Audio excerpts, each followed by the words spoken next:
Greetings, ladies and gentlemen of the internet. Jan Michael here, coming at you with a very, very big video. Why? Because this one is going to be near and dear to my heart.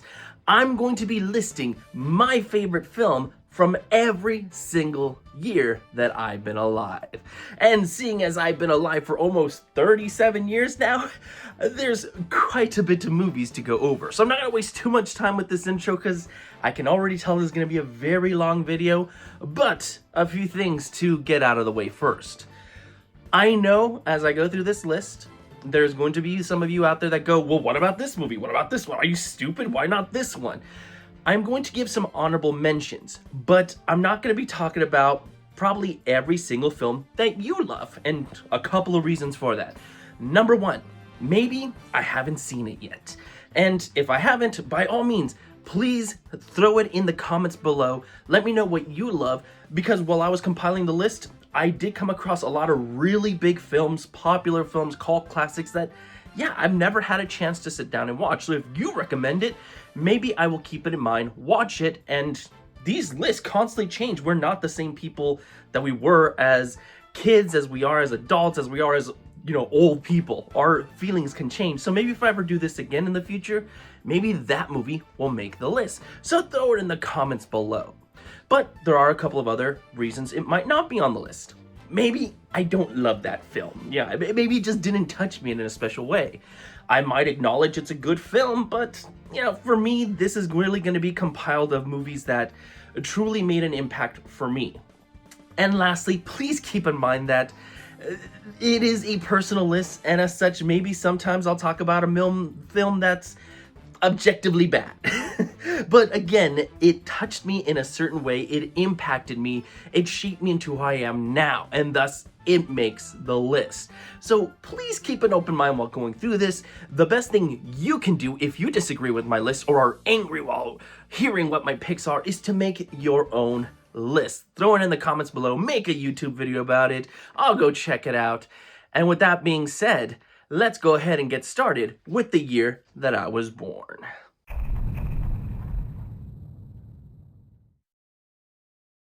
So 1989 definitely had some good films. Films that I discovered later in life or grew up with, have stuck around in my memory for as long as I can remember. Literally, as long as I can remember. Things such as All Dogs Go to Heaven, Back to the Future Part 2, Bill and Ted's Excellent Adventure, Honey, I Shrunk the Kids. And the Oscars even had some excellent films nominated, things such as Born on the 4th of July, Dead Poets Society, Field of Dreams, and The Little Mermaid. That's right, My Birds signaled the start of the Disney Renaissance, and I take full credit for that, so you're very much welcome. However, my favorite film is one that's actually going to be surprising the more I talk about it because of who I am as a person. It was made by a little-known director at the time by the name of Tim Burton, and he proved that comic book films could be taken seriously. I'm talking about Batman. Don't kill me! Don't kill me, man! Don't kill me! Don't kill me, man! I'm not going to kill you. I want you to do me a favor. I want you to tell all your friends about me. What are you? I'm Batman. Something that I don't think I've actually talked about on the channel before is that I'm not the biggest comic book fan. I'm not the biggest superhero fan. I mean, I can appreciate the newest films as films, but I never go into any superhero film and go, oh man, I can't wait for Captain America to do this because of the comic books and this. And quite frankly, I could probably count on one hand how many comic books I've actually read. Enter Tim Burton's Batman, which mesmerized me as a child. And it was pretty much this eye-opening experience to me, proving that these worlds could be super dark and gritty. They could be realistic. Joker, like Jack Nicholson's Joker is so iconic. He's just a character that, yes, he's bad, but you're still so fascinated with following. Not that I thought of any of that as a kid. As a kid, I just thought it was a cool world. I wanted to see a hero beat the crap out of bad guys, and I wanted to see maniacal bad guys that would get their comeuppance at the end. And that's exactly what this delivered.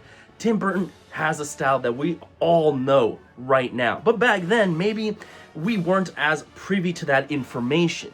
And so to me, that was really a first foray into his filmmaking style and showing exactly what he could bring to this world. Again, a little bit too complex for my mind as a child, but it is things that I thought about as I revisited the film as I got older. Is it a film that could be overthrown in the future?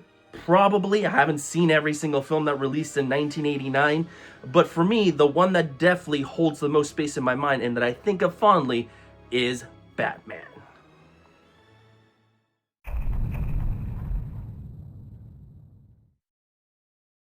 Now, 1990 definitely had a slew of films that appealed to me as a child. Things that really shaped me into who I am now. And funny enough, the film that I'm actually going to list as my favorite is one that I didn't even discover until much later in life, and for good reason. But first, the things that I truly do think back fondly on. Things like Arachnophobia, Back to the Future Part 3, Gremlins 2, The New Batch, The Rescuers Down Under. People always forget about this one, but it is a solid Disney film that I always recommend people check out if they haven't.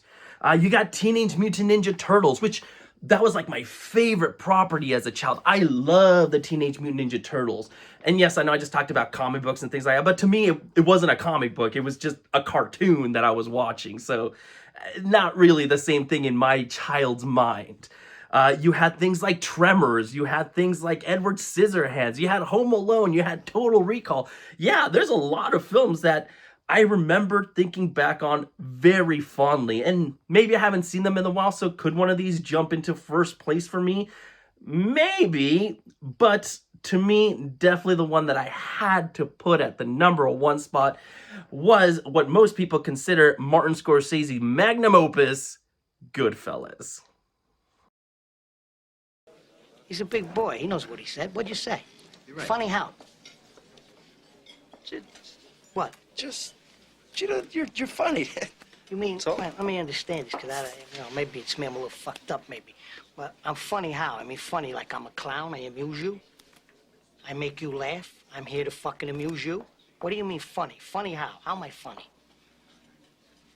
It's not that you can see why I didn't see Goodfellas as a child.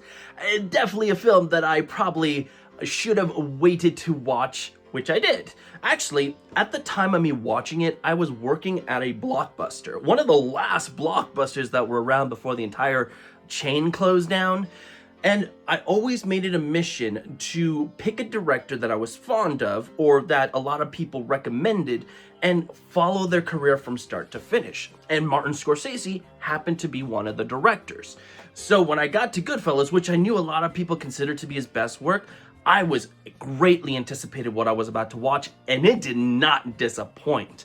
I mean, from that really iconic opening shots to that first bit of dialogue, to the characters, the moments of violence, the moments of shock, people dying that you don't expect to die, the dialogue, man, there's nothing I'm gonna be able to say here that is brand new that other people haven't already mentioned.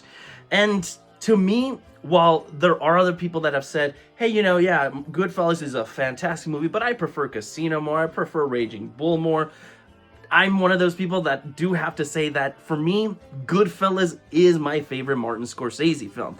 Yes, I know, so original, whatever, but there's a reason so many people gravitate to the film. Goodfellas, I think, is here to stay.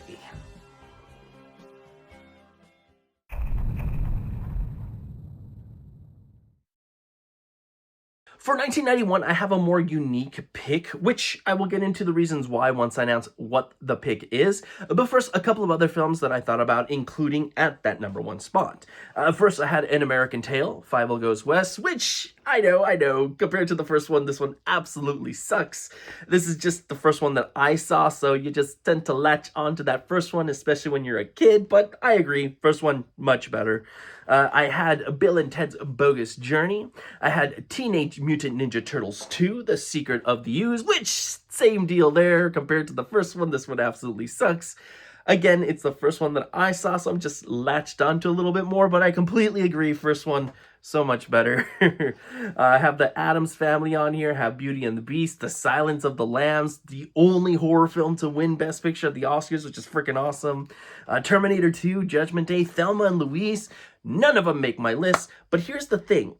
The one that I'm actually going to be putting on there actually is doing so because all these other films, while I like them all kind of on the same level. Yes, there are some better than others, but when compiling my list for this year, there wasn't anything that really shot out to me.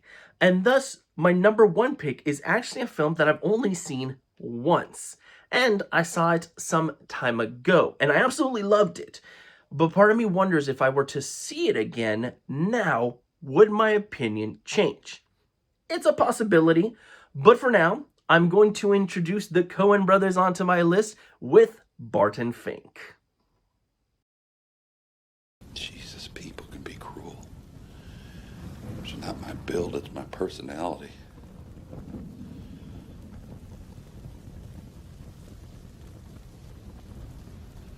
They say I'm a madman, Bart, but I'm not mad at anyone. Honest, I'm not. Most guys I just feel sorry for.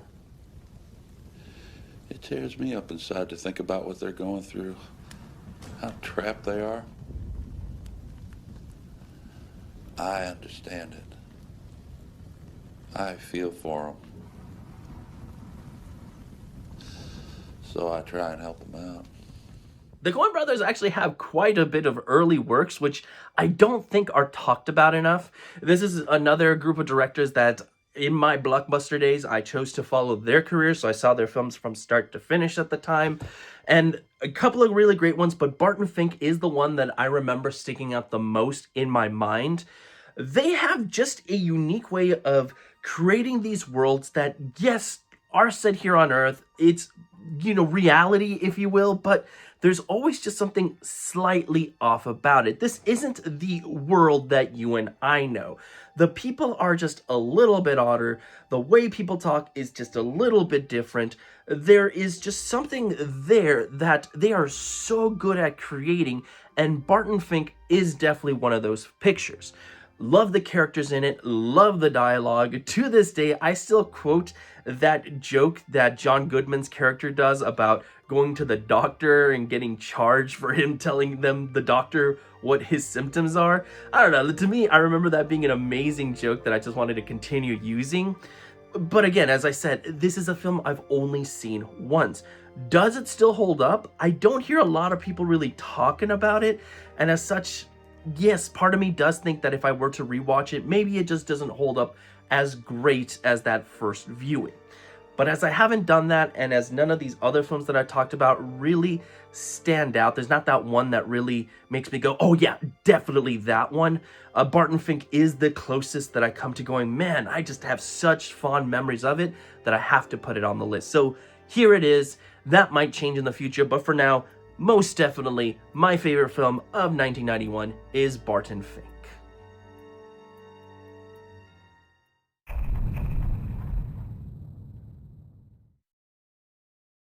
While I had some trouble picking what the 1991 film was going to be, I had no problems whatsoever choosing what my favorite film of 1992 is.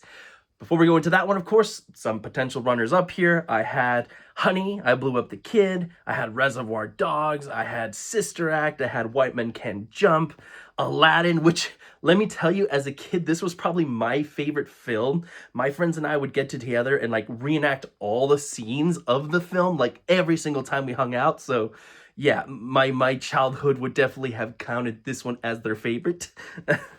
Batman Returns, A Few Good Men, Malcolm X, My Cousin Vinny, Unforgiven, that year's Best Picture winner. Some of these, of course, I didn't see until much later, but none of that matters, because my favorite film, which I don't think is ever going to change for this year, is The Muppet Christmas Carol.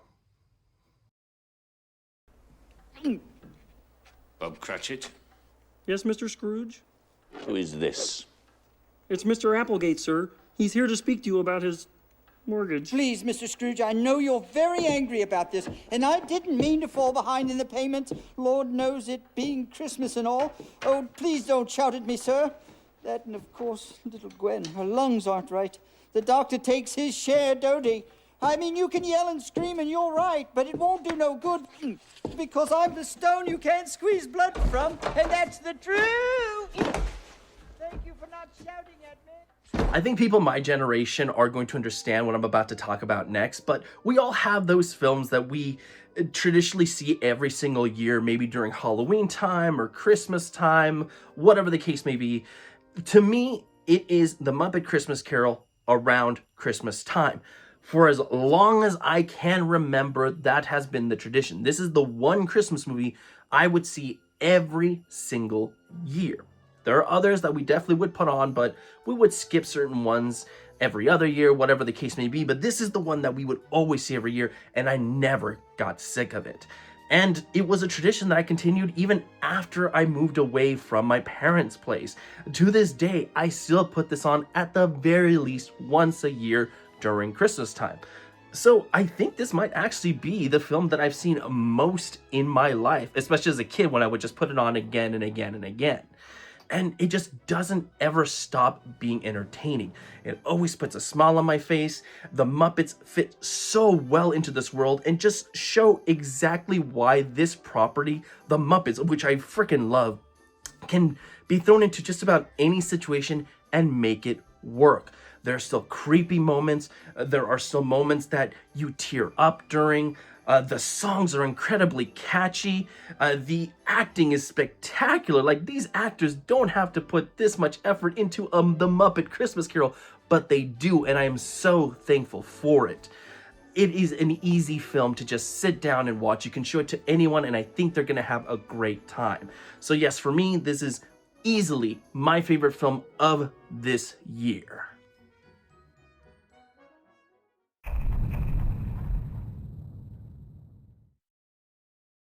Now, 1993 was a very important year for little old Jan.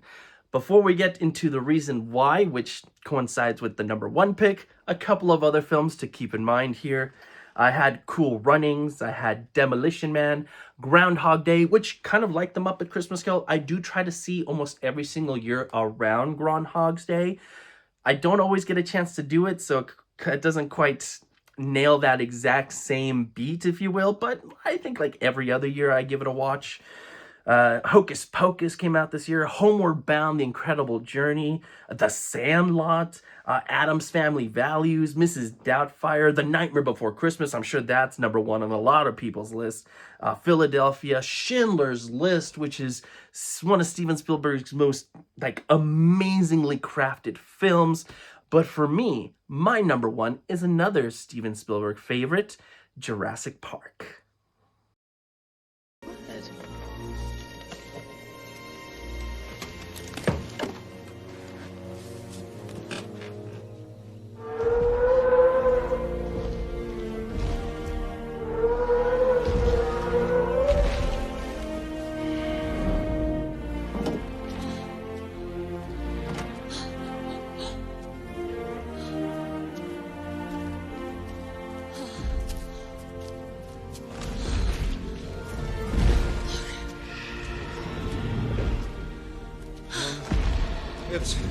It's a dinosaur.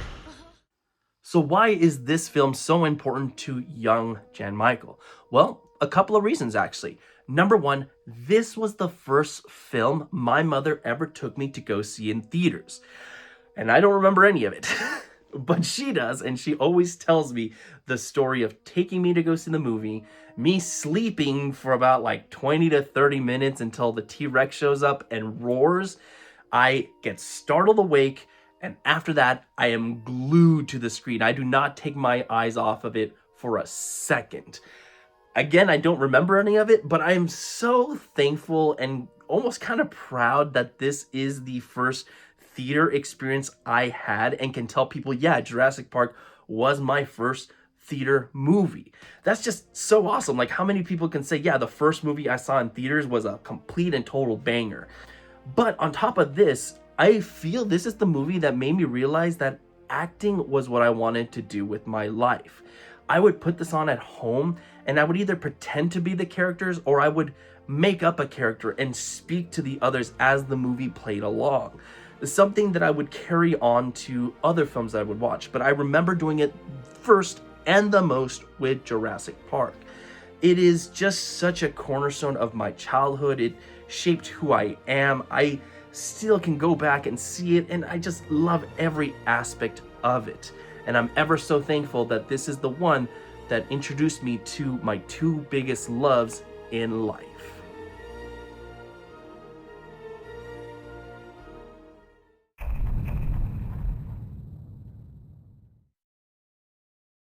Once again, 1994 was a very easy pick for my favorite film, because not only is it my favorite film of 1994, it's my favorite film of all time. But, of course, let's talk about some other films here first. I have Angels in the Outfield, I have Dumb and Dumber, I have The Page Master, which I've seen a lot of people tear this movie to shreds, pun intended. But again, it's just something I saw as a kid and gravitated towards and still remember fondly. The Santa Claus, Forrest Gump, which I know a lot of people also tend to shit on, but I really enjoy this film. I have no problem with it winning Best Picture. If it wasn't that it won against my favorite film of all time, we'll get to that in a second. What else do I have on here? I have The Lion King, that was big. The Mask, The Shawshank Redemption. Yeah, there's some good films on here. None of that matters, though. My favorite director, Quentin Tarantino, came out with what I truly believe is his best film ever, Pulp Fiction. What country you from? What ain't no country I ever heard of? They speak English and what? What? English, motherfucker! Do you speak it? Yes. Then you know what I'm saying. Yes. Describe what Marcellus Wallace looks like. What? Say what again? Say what again? I dare you. I double dare you, motherfucker. Say what one more goddamn time. He's black. Go on. He's bald. Does he look like a bitch? What? Does he look like a bitch? Going back to my blockbuster days, I did pick Quentin Tarantino to follow his career. However, I had seen a lot of his films already. He might have already been my favorite director before I had even touched Pulp Fiction, but I specifically waited to see this film last because a lot of people told me this was his best. It's a great film. Some people even called it the best film of all time.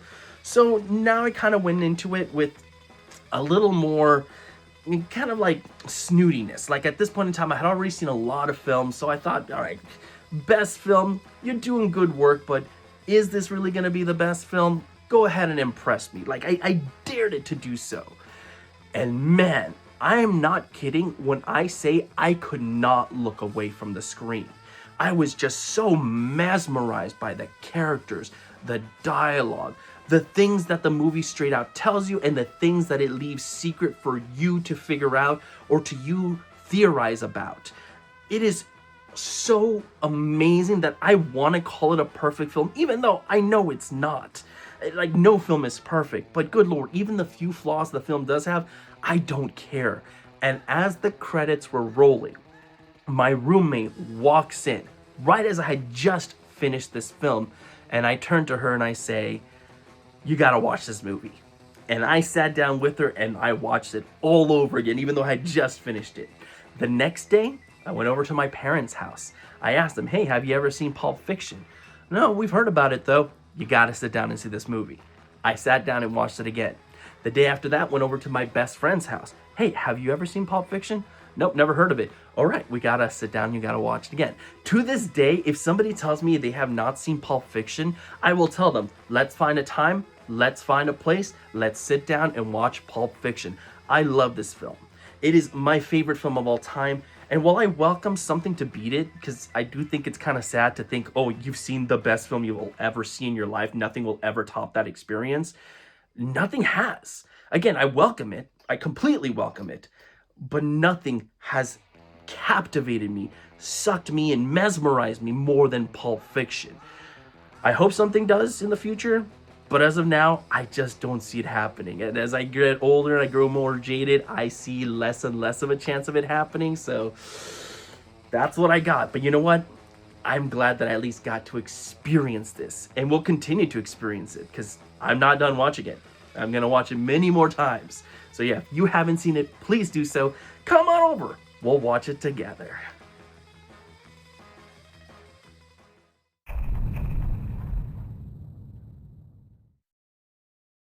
Up to this point, I think you guys have been with me for the most part. Like, maybe you can argue the Muppet Christmas Carol Jam, are you fucking kidding me? But people my generation will probably understand that a little bit more than others. I do think, even with my generation, how much they love this film, I think I'm going to have a harder time convincing people of why this is my #1 film. But before we get to that moment, again, some runners up here. You had Ace Ventura, When Nature Calls, which, funny enough, I hate the first Ace Ventura film. Like, I cannot stand that movie. It is so annoying to me. But I'm completely fine with this sequel. Like, I can watch this one like no problem. Don't know what that's about, but that's it. Let's see. Billy Madison, GoldenEye, which, yes, was the first James Bond film I saw. I actually love the franchise so much that, again, during my Blockbuster days, I went back and I saw every single James Bond film. So that was a nice accomplishment for the time. Let's see, Jumanji, Mighty Morphin Power Rangers, the movie. I was a huge Power Rangers kid. Like, I loved that franchise. So most definitely this one holds a close place in my heart. Let's see here, Mortal Kombat, not a great movie, but again, just something. Video games, movies, my two big passions here combining together. How can you not love that? Seven, Apollo 13, Babe, Casino, Pocahontas, Toy Story came out this year, The Usual Suspects. Man, there's a lot of films to pick on. And what do I pick as my #1? I pick a Goofy movie.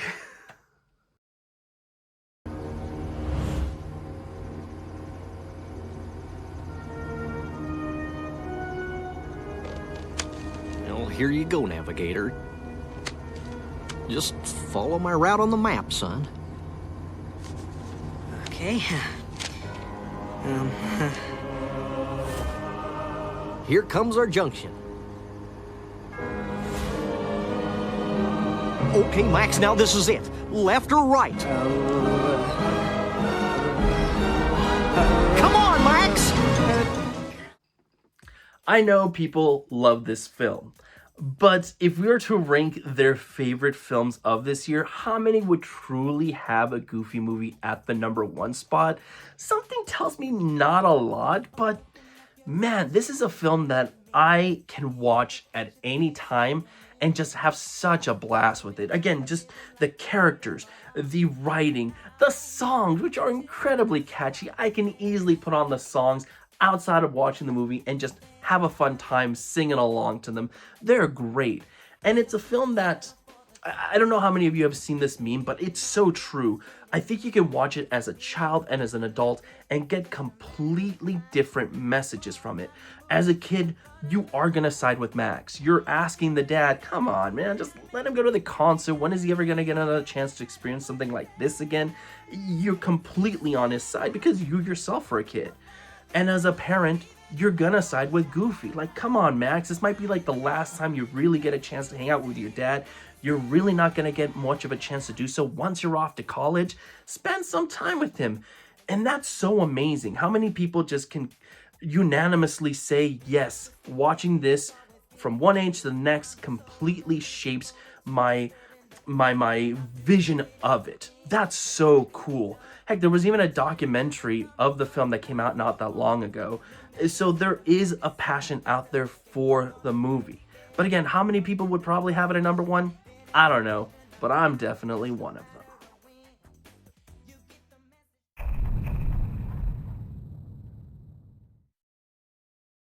Moving on to 1996, this is another great year for films, and one that, yeah, I had some trouble picking what my #1 is, just kind of for the same reason. I like a lot of these films evenly, but there was one that just slightly raised to the top for me. But here's some other films to keep your mind on. I had Happy Gilmore on here, had Muppet Treasure Island, From Dusk Till Dawn, Tremors 2, Aftershocks, which is the last time you're going to see Tremors. I didn't really follow the series after the second one.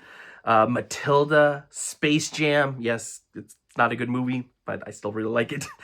Jingle All the Way, which, yes, it's not a good movie. I still really like it, though. Jerry Maguire, The Hunchback of Notre Dame. But I think among all of these, my favorite, and reintroducing the Coen brothers back into the fold, is the one and only Fargo. Mr. Lundegaard, sorry to bother you again. Can I come in? Yeah, no, I'm kind of busy here. I understand. I'll keep it real short then. I'm on my way out of town, but I was wondering, do you mind if I sit down? Carrying a bit of a load here. No, Yeah, it's this vehicle I asked you about yesterday. I was just wondering. yeah, like I told you, we haven't had any vehicles go missing. Okay. Are you sure? Because, I mean, how do you know? Because the crime I'm investigating, the perpetrators were driving a car with dealer plates, and they called someone who works here, so it'd be quite a coincidence if they weren't, connected. So, full disclosure, I do really like Fargo, but I can't say I'm 100% in love with the movie. However, out of all the ones that I talked about, it is definitely the one that I just slightly liked more than the rest. But that's not for any, fault of the film or what the Coen brothers did here. Just like with a lot of their works, they create a world that, yes, is our world, but the way the characters talk, the way they interact with each other, the dialogue, is just ever so odd in the right ways. Almost like you're watching aliens pretending to be human, and they're so close to perfecting it, but not quite. And I mean that in the best way possible, because that does create unique characters that you fall in love with and are going to remember. I also think how awesome it is that this film came out in February and made a big splash at the Oscars the following year. That had to have been over a year and still was a big player at the Oscars. And that's freaking cool.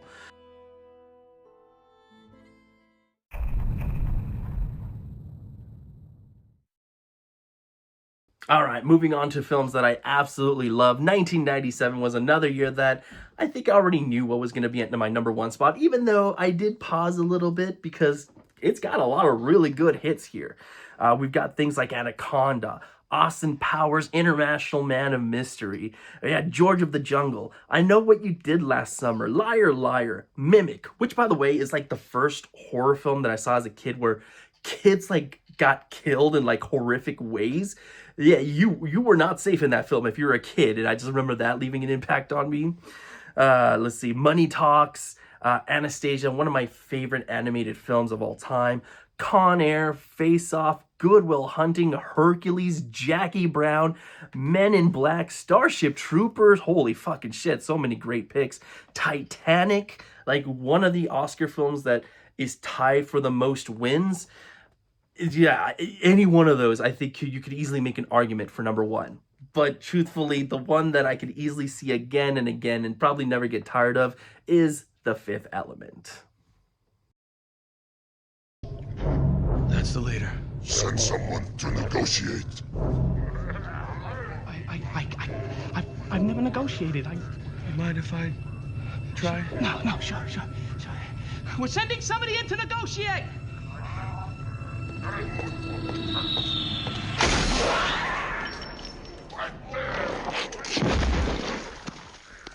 Anybody else want to negotiate? Sometimes all you need is just a fun action film and nothing more. Is The Fifth Element this amazing dialogue driven, intense story that's gonna really stretch your mind and make you think beyond the capabilities of our world? No, not at all. Again, it's just a fun action film. You can turn your brain off and have a blast.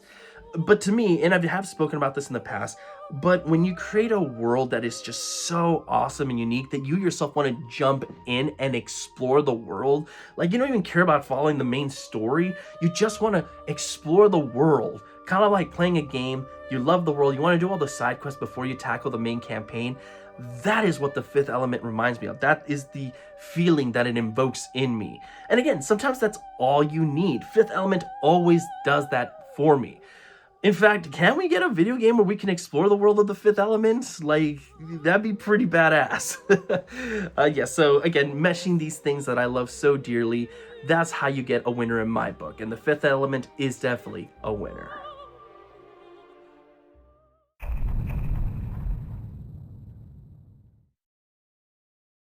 I know I'm going to get some shit for my number one pick for 1998, so let's dive on in. Some other films that I thought about including on here. I had The Faculty, Half Baked, which was my first introduction to Dave Chappelle, Polly, Rush Hour, Small Soldiers, The Waterboy, Armageddon, The Big Lebowski, Blade, A Bug's Life, Mulan, jeez, there's so many, The Prince of Egypt, Saving Private Ryan, The Truman Show, all of these.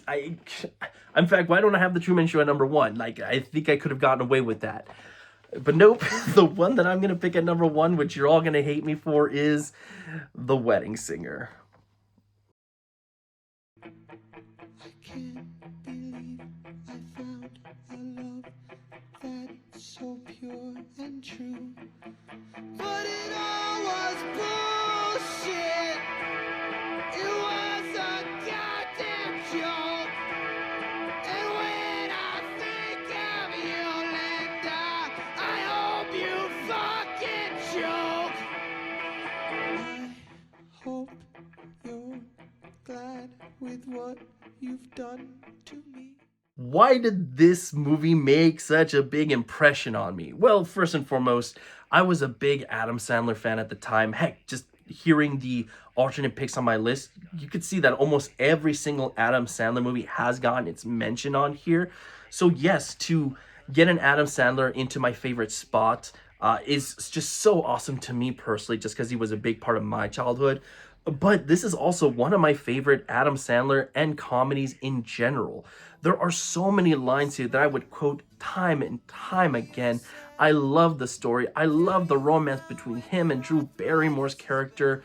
God, there's just so many really sweet and tender moments. And even as a kid, which, you know, as a kid, do you really watch romantic comedies? Like even comedies straight up. How many kids are out there just watching these type of films? I did. And I freaking fell in love with it. This is a movie that I would put on time and time again. I would finish it, rewind it, replay it. The songs, which, yes, I know are actual songs, but, you know, just freaking catchy. These songs are a lot of how I found out about these songs. So I think it did all the things it needed to at the time that I was that age.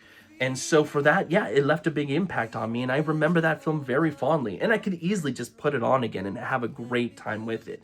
Yes, a lot of these other films I can easily do that with as well, but if you were to tell me right now which of these films I just want to pop in and see, it would easily be The Wedding Singer. So that, to me, is a telltale sign that that one is my favorite film of this year.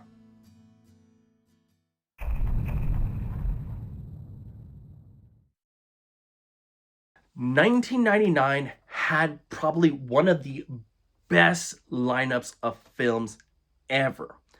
And I had the hardest time picking what my number one was going to be. Like, this one was tough, probably the toughest out of any year. So let me read you this list first of everything that I considered placing at the number one spot. And bear with me because it is quite lengthy here. So I had Austin Powers, The Spy Who Shagged Me. I had Big Daddy. I had Blast from the Past. I had Deep Blue Sea. I had Galaxy Quest, Idle Hands, The Iron Giant, Lock, Stock, and Two Smoking Barrels, Office Space, Pokemon, the first movie. Yes, I was a huge Pokemon fan, and I loved this film when I saw it. Princess Mononoke, Fight Club, The Green Mile, The Matrix, The Mummy, The Sixth Sense, South Park, Bigger, Longer, and Uncut, and Tarzan. Oh my God, there are so many films on there. Any other year, that would easily be the number one spot. What did I pick at the number one spot? Well, it is a film, one of the few films, and there's only like a small handful of them, that got me the closest to crying. Now, I have mentioned on this channel that I've never cried while watching a film. I'm not opposed to it. It just really hasn't happened yet. But there are a few films that have actually got me very close. And this is probably one of the earliest that I remember almost crying at. And that is Toy Story 2. When somebody loved me, everything was beautiful. Every hour we spent together lives within my heart. When she loved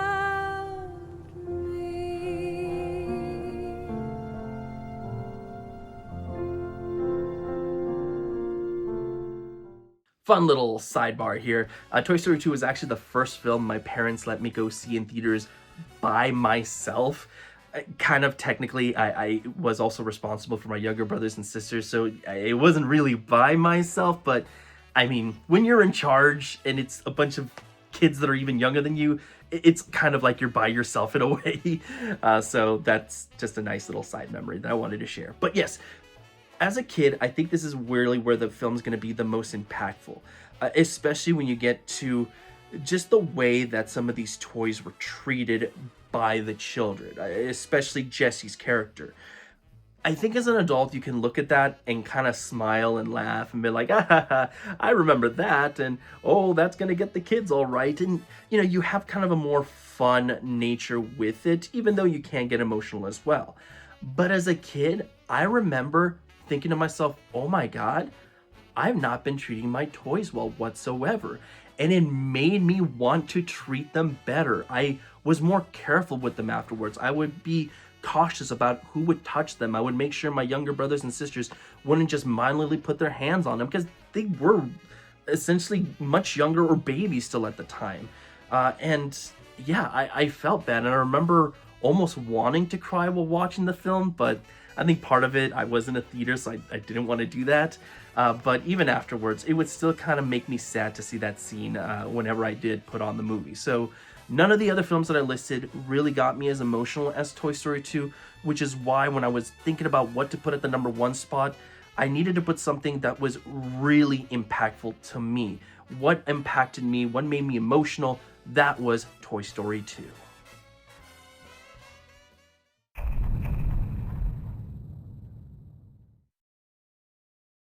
I gotta say, with the turn of the century, you would think I would have a huge list of films that I just absolutely loved, but a lot of these I think are more cult classics than anything, which, not against putting cult classics on here, but there's nothing on there that really stuck out to me until I came across one that I most definitely knew was gonna be the #1 spot.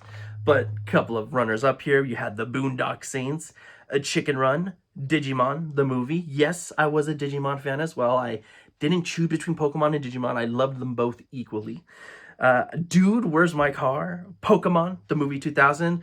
As a side note, this is the last Pokemon movie you will see on here. I did kind of start falling off of it after this. The Road to El Dorado, Scary Movie. I had Castaway, Crouching Tiger, Hidden Dragon, The Emperor's New Groove, which, let me tell you, was like this close to hitting the #1 spot. I won't do this with every single year, but if I could just have an unofficial #2, it most definitely would be Emperor's New Groove. Like, I really love that film. Let's see what else I have on here. Requiem for a Dream, which is a great film that I never ever want to watch again. Like, man, that was an impactful film. I don't ever want to watch it again, but I had to include it on here. But no, to me, I had to put the Guy Ritchie film, which most people consider to be his best work, Snatch, at the #1 spot. We've lost Gorgeous George. Shh.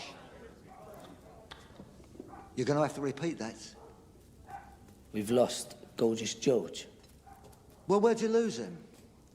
He ain't a set of fucking car keys, is he? And it's not as if he's inconspicuous now, is it? Not backing out? You bet your bollocks to a barn dance you're not backing out. We're changing a fighter. Oh, fuck me. Your lady friend got a voice.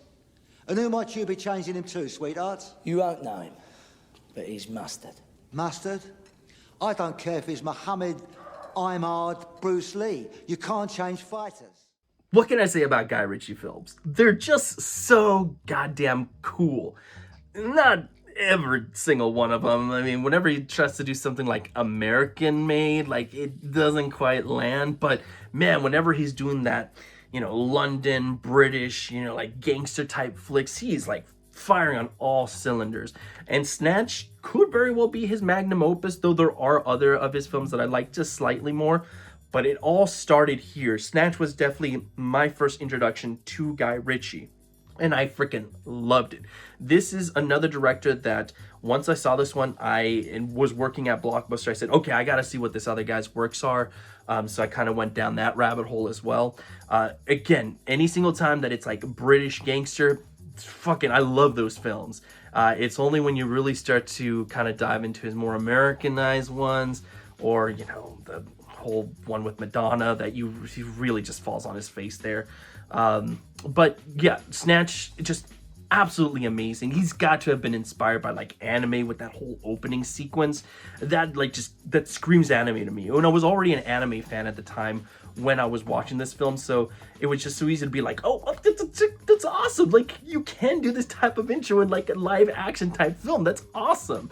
The dialogue is freaking awesome. I do admit that sometimes you just have to watch his films with subtitles, but I would almost say this is one that you should kind of try to force yourself to hear what they're saying, because Brad Pitt's character is so freaking funny because you can't understand him. Like, you can catch every other word, and with subtitles you just completely ruin that joke. Yeah, just I don't know what else to say. It's just a freaking cool movie, and I could easily show this to anybody. I mean, I can show just about any of them, any of my top picks to anybody, and I think they're gonna have a good time. But this one's just so freaking fun. Again, sometimes you just need a fun action film with badass dialogue to get you through the day, and that's exactly what Snatch does.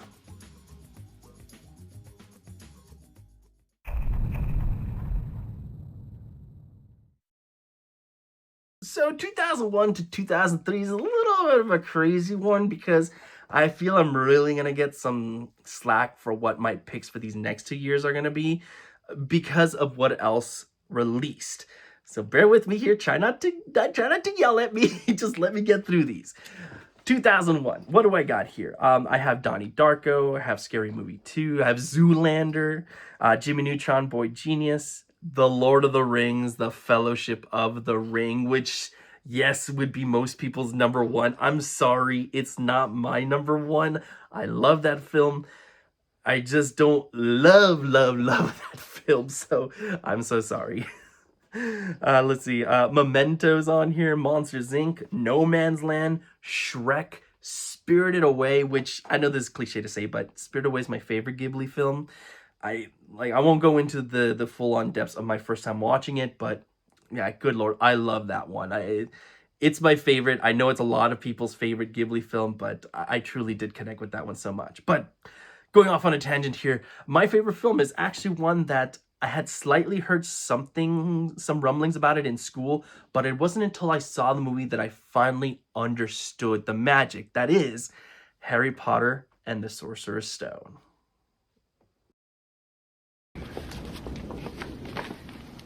Excuse me. Who are you? Rubeus Hagrid, keeper of keys and grounds at Hogwarts. Of course, you'll know all about Hogwarts. Sorry, no. No? Blimey, Harry, didn't you ever wonder where your mum and dad learned it all? Learned what? You're a wizard, Harry. I'm a what? A wizard. And a thumping good one, I'd wager. Wait, come back here before we start showing the clips here. Gotta get this out of the way. Fuck J.K. Rowling. I don't support any of her bigoted views. I am heartbroken that is her thought process of the world, and that's really a shame. However, I truly do think that certain properties, songs, TV shows can evolve past their creator to the point that it is no longer their work. And I believe that Harry Potter is hands down one of those things. It is so much bigger than her. It no longer belongs to her. It belongs to all of us. So I won't financially support anything Harry Potter, at least until she passes away, unfortunately. It's a shame I have to say that. I still love this universe, and I will still enjoy all the things that I had already bought and owned at the time. So that out of the way, let's get back to the film side of things. And now imagine being a kid, being almost the exact same age as Harry, and just being introduced to this magical world where you get a letter, you get to go to the school where you get to learn magic, you get to see all these amazing things. There's a whole world out there that you never even thought possible, and it's taking you away from your crappy life. I didn't have a crappy life, so I couldn't really connect with that portion of it, but I think any kid at least any kid in their right mind, would be crazy to say, yeah, I don't want to learn magic. Hogwarts, that doesn't look interesting at all. Like, get that kid out of there. Like, there's something wrong with them. I was mesmerized. I was infatuated. I wanted everything to do with Harry Potter. I went out and bought all the books that were out at the time. I would read those things from start to finish in one sitting. And man, I would see this movie like every single day once I owned it. I, again, just completely infatuated with it, and this continued for some time. Now, it is fair to say I don't have that same infatuation anymore, but I still very much enjoy this universe. I think there is so much that can really be done with it, and it is, unfortunately, a series that now I feel has lost a lot of its luster just because of poor decision-making from the people, from the creative minds behind everything now. Don't get me wrong, there's still some cool things like that Harry Potter game that came out a few years ago. That was freaking awesome. But there's just so much untapped potential, and I hate to see it squandered. Regardless, I'm going off on a tangent. We're talking about the first movie here, and to me, that is still my favorite Harry Potter movie of all time because it never captured the magic like that first one for me. The other ones were just extensions of that first one. And so for me, that first one is always going to be the one that stands out more than any other.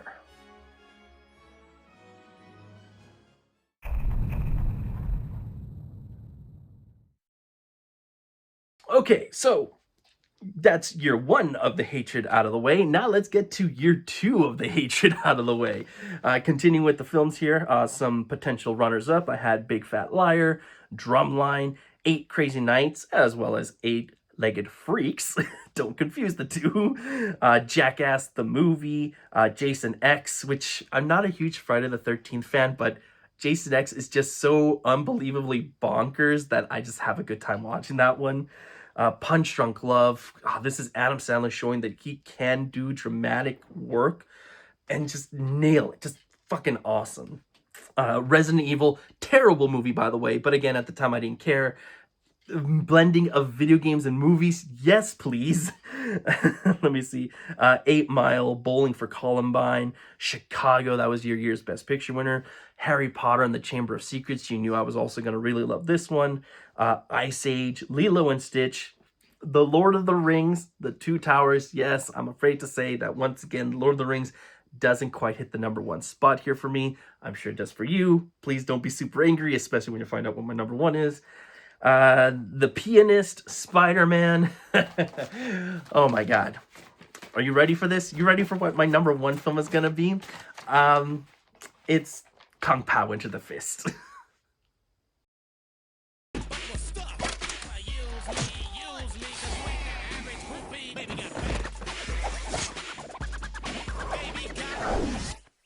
Okay, so here were my options. A, quickly duck sideways, dodge the claw, then take him out with a spinning back kick.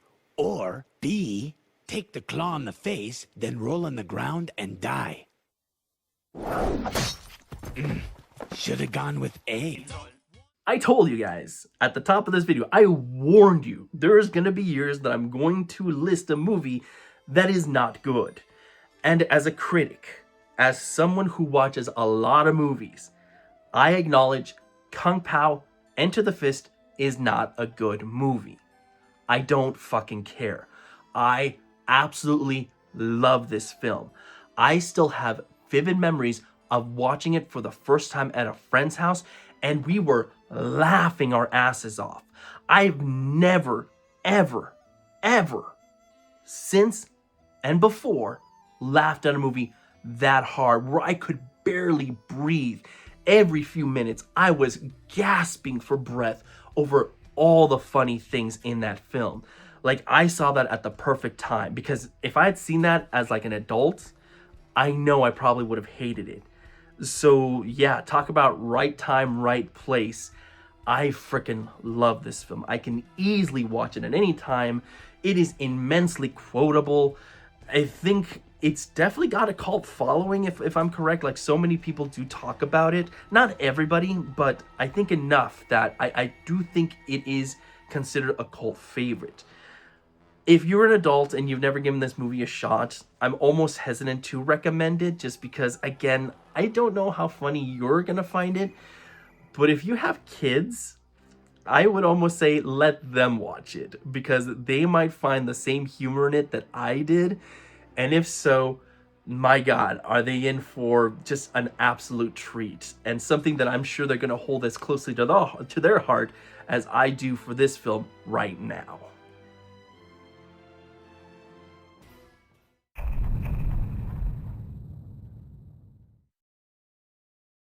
All right, moving on to the year 2003. Some movies that I also consider putting at number 1. 28 Days Later, Elf, Holes, Identity, Kill Bill Volume 1, Big Fish, Finding Nemo, Mystic River, Pirates of the Caribbean, The Curse of the Black Pearl, which, by the way, is like the only good Pirates of the Caribbean film. Like, all the other ones have, holy shit, been so bad that it even made me question, was the first one even good to begin with? But luckily I resaw it and I'm like, okay, yeah, it is a good film. But good Lord, when you taint a series that badly, just stop. Stop. I know you're thinking of bringing it back. Just stop. Anyway, getting off on a tangent here. Look, I couldn't deny it any longer. Favorite film of this year, I had to do it. The Lord of the Rings, The Return of the King.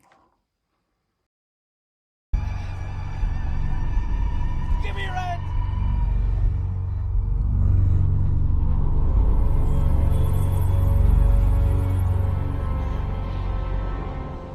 Take my hand! No!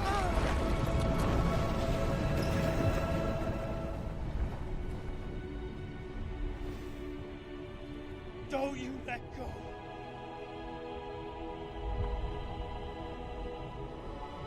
Don't let go!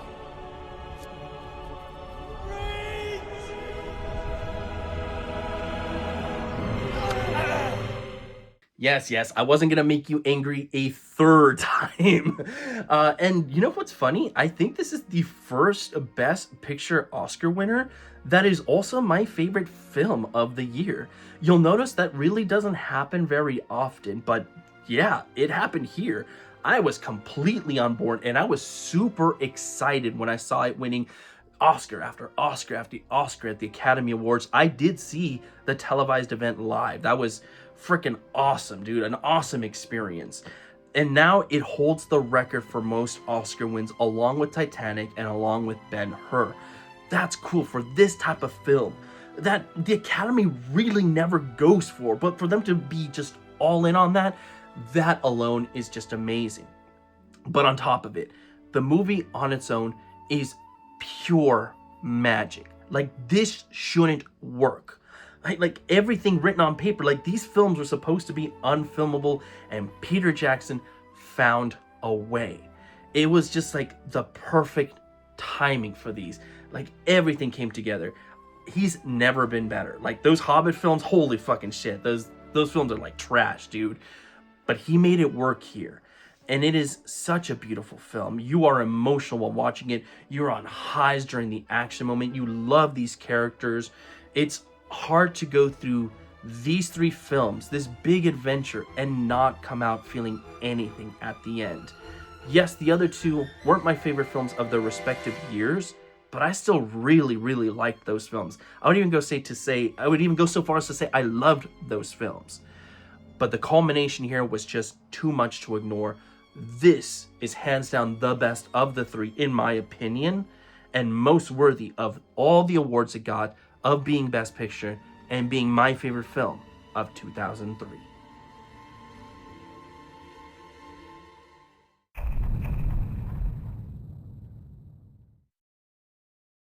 So we go from this ginormous expectations to all the way right back down. It's just a roller coaster of emotions here. So let's talk about some 2004 films here.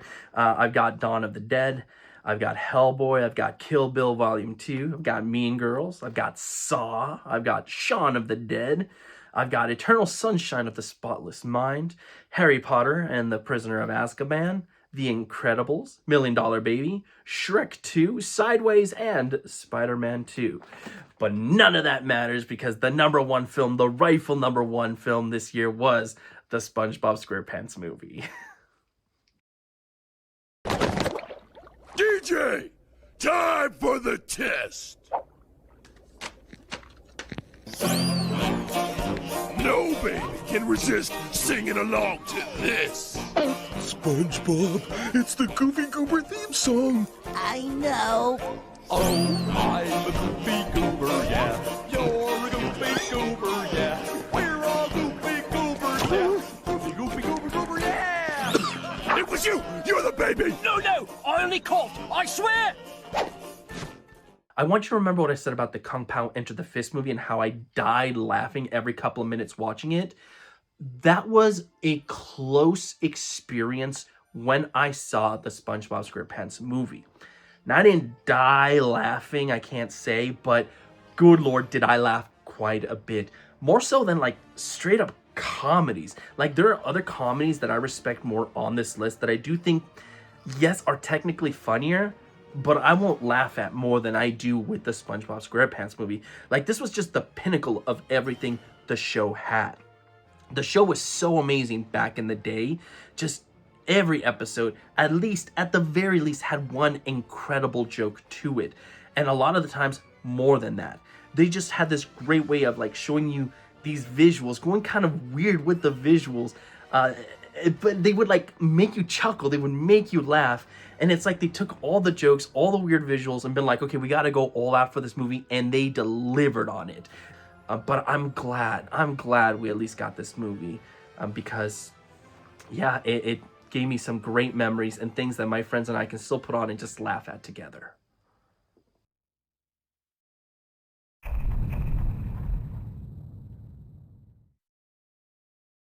All right, so what's gonna top SpongeBob? Well, nothing, because that film came out last year, and we're on to 2005 now. So some of my alternative picks: The Descent, Sin City. I had The Chronicles of Narnia, The Lion, the Witch, and the Wardrobe, which, by the way, man, what a cursed series. Like, are we ever actually gonna see this series go all the way through? Like, I think we're about to get a TV show soon, or they're working on it, or something like that, and I don't think we're still gonna finish the damn series. Like, good Lord, cursed, I tells you. Anyways, Corpse Bride, Good Night and Good Luck, Harry Potter and the Goblet of Fire, Kung Fu Hustle, and Wallace and Gromit, The Curse of the Were-Rabbit. However, I have to introduce Judd Apatow onto my list, at the very least once, just because I did have a huge infatuation with him at the time, and it all started, of course, with The 40-Year-Old Virgin. So what was the titties like, bro? Yeah, describe her. Yeah. Oh, yeah, she had great tits. Oh, no. But I mean, like, detail, though. Does she have, like, you know them little pink teeny nipples? Oh, yeah. Or like the long National Geographic nipples? Long. You have, like, the bumpy Braille nipples, the Stevie Wonders? Yeah, they were nice.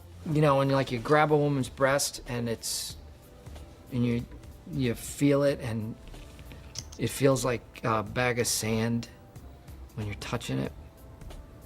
Bag of sand? You know what I mean. Why don't we just play? Why don't we just deal the cards? What are you talking about? Have you ever felt a breast before, man? Yes. Dude, are you gay? No, I'm not gay. I've been with tons of women. I touched a guy's balls at Hebrew school once. This was the film that introduced a lot of actors that I would go on to follow their careers of. People like Seth Rogen, Paul Rudd, even Steve Carell, which, yes, I did recognize him from Bruce Almighty. I did see this film after Bruce Almighty and recognized him, but this was really the start of where I truly followed their careers.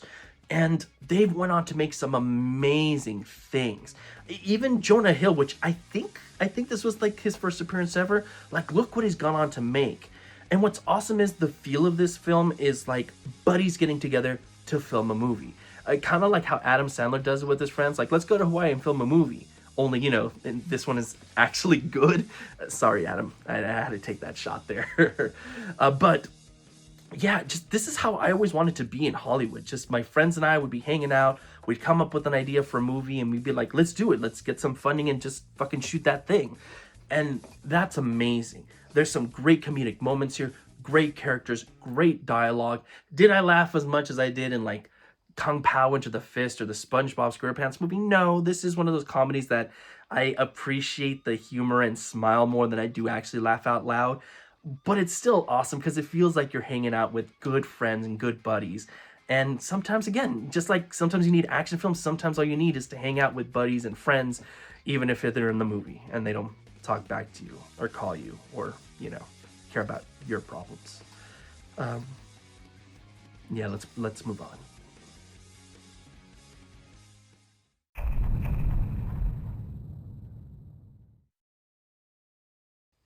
2006 really wasn't the best year in terms of picks. Not to say they aren't good movies here, but I couldn't really think of one that I thought was better than all the rest for me. So before I talk about my number one, let's go over some other films. I had Casino Royale, Click, Jackass #2, which, by the way, is the only film to date that's almost made me throw up. Like, I was this close. No other Jackass film has ever gotten me queasy or anything like that. This one, if you know the scene that I'm talking about, you know, it's, oh my God. Yeah, I'm just gonna throw up just thinking about it. And I don't throw up easy. Anyway, Tenacious D and The Pick of Destiny, Thank You for Smoking, V for Vendetta, Borat, not gonna say the full title, Cars, Little Miss Sunshine, Pan's Labyrinth, like all these great films. But I can't say that any of them are my favorite. And even the number one spot, I can't say is my absolute favorite. But of all of these, which one would I put on right now if I wanted to? Well, introducing, or reintroducing in this case, Martin Scorsese with The Departed. Show me your arm. Flip it.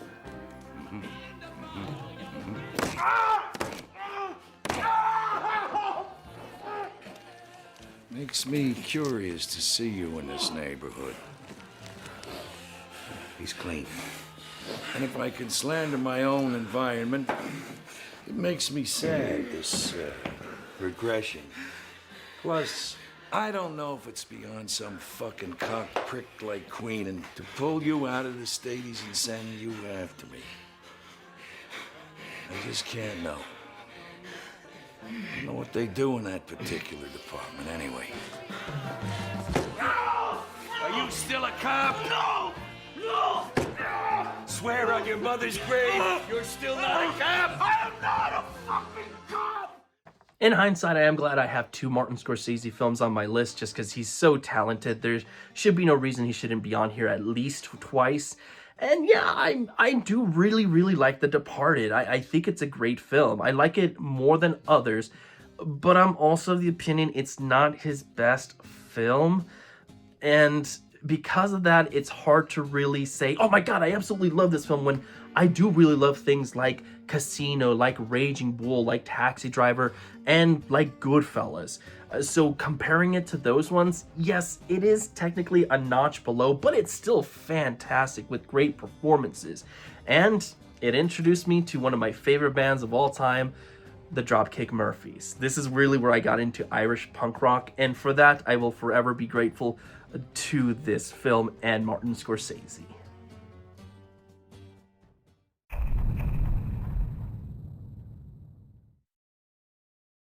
And now we get to 2007, which holds one of my favorite films of all time. I've already talked to you guys about how Pulp Fiction is my number 1 of all time.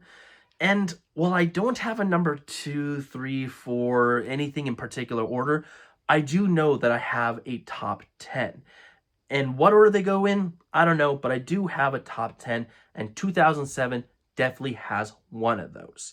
And what better year for that to come out than the year that I graduated high school? But before we go into that, let's talk about some other films here. 2007 also saw the release of 28 Weeks Later, which I know wasn't as popular as 28 Days Later. I still really like this one. It's a shame it got retconned with 28 Years Later, but what are you gonna do? Blades of Glory, Death Proof, Hot Fuzz, Knocked Up, you know, I had to include Judd Apatow on here again. The Mist, which has one of my all-time fucked up endings ever. Like, if you haven't seen that movie and you don't know what the ending is, just go watch it. That's, whew. Superbad, which, look, every single, like, generation has that gross out comedic movie that just comes out at the perfect time. And I remember going to see Superbad in theaters. It was like right after I graduated. Everybody from my high school was there. That theater was sold out, and it was all my high school friends and classmates. That was fucking awesome. That was quite an experience, and it was an amazing movie. It is an amazing movie. That's Again, going off on a tangent, but you can tell you just got these connections with films here. Anyways, American Gangster came out this year. Atonement came out this year. Eastern Promises, which is badass. Gone Baby Gone. Harry Potter and the Order of the Phoenix. Michael Clayton. Ratatouille. Sicko. Sweeney Todd, The Demon Barber of Fleet Street. There Will Be Blood, which, you know, if I had to do a number 2 this year, There Will Be Blood is definitely a number 2 there. Zodiac. A lot of really goddamn good picks. I feel very proud of that being my year of graduation. But no, to me, easily number 1 is reintroducing once again for the 3rd time the Coen brothers with No Country for Old Men. You don't have to do this. I'm a day trader. I could just go home. You could. Make it worth your while. Take you to an ATM. There's 14 grand in it. And everybody just walks away. An ATM?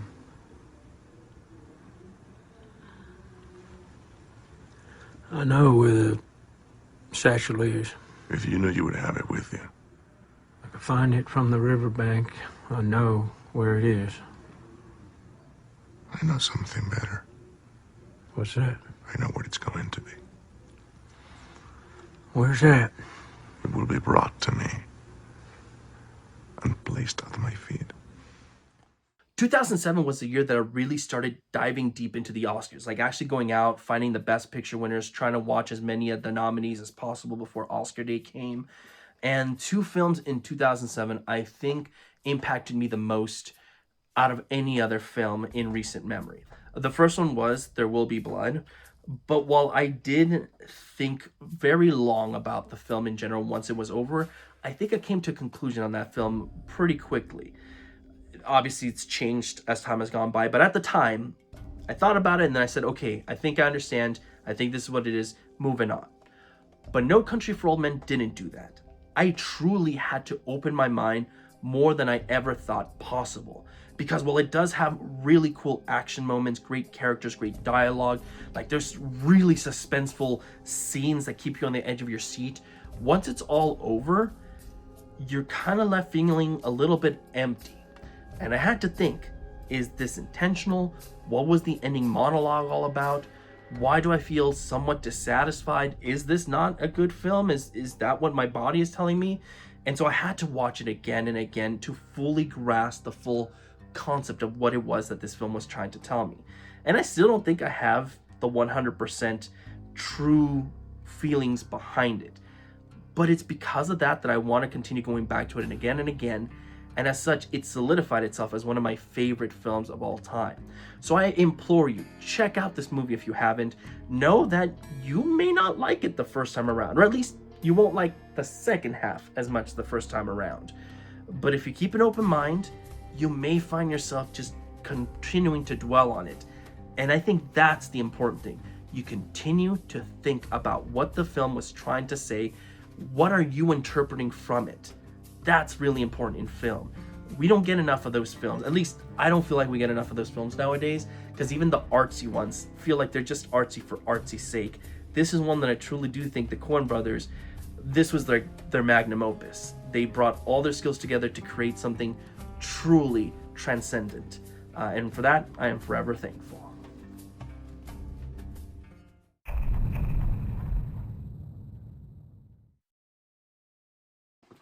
It's always tough talking about the ones that really impact you, like the No Country for Old Men, because then you then have to follow it up with maybe something that isn't as impactful, but not this time. This time, I also have a film that truly impacted me. But again, some other films.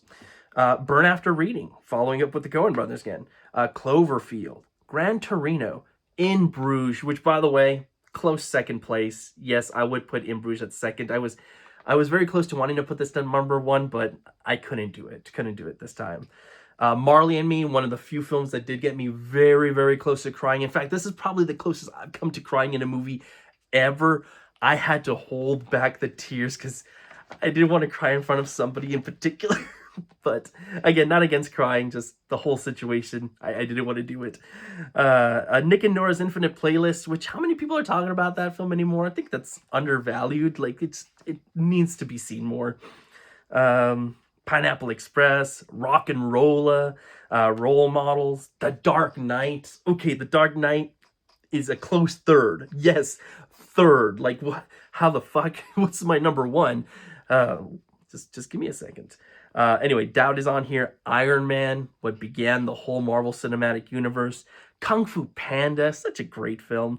Speed Racer, like, why do critics hated that film? But I just don't understand why. They hate fun. They hate fun. This is why, like, yes, I'm a critic, but my mind is split between critic and fan. Like, it's, like, I have, like, a union of these two things. Wall-E, The Wrestler, man, what a great year 2008 was. And so you might be disappointed when you hear me say that my favorite film, which finally introduces David Fincher onto my list, but I know it's going to be underwhelming for a lot of you, and it is The Curious Case of Benjamin Button. And if only one thing had happened differently, if that shoelace hadn't broken, or that delivery truck had moved moments earlier, or that package had been wrapped and ready, because the girl hadn't broken up with her boyfriend, or that man had set his alarm and got up 5 minutes earlier, or that taxi driver hadn't stopped for a cup of coffee, or that woman had remembered her coat and got into an earlier cab. Daisy and her friend would have crossed the street, and the taxi would have driven by.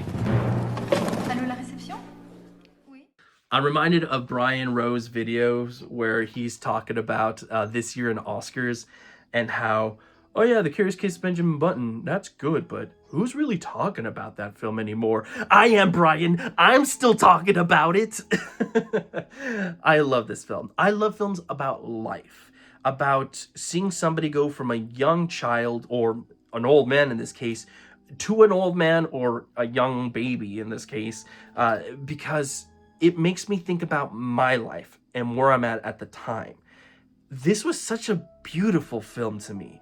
This isn't a word I use a lot of the times when describing films, at least not in a personal sense. I can call a film beautiful in terms of, oh, the shots are beautiful, you know, the composition's beautiful, the art direction's beautiful, whatever the case may be. But to call the film as a whole beautiful, that's something special, because it really did touch me. This is one of those films that I always get close to crying, even though I know what's coming next. And I think this is the film that's ultimately going to get me to do so. I think one day I'm just going to sit down and watch it, and it's just all going to come out. What a great premise. What a great film. What great performances. The technology on display, like the shrinking of Brad Pitt into this old, fragile man. That is mesmerizing to see. Just life is so amazing. It can be so wonderful. It could be heartbreaking.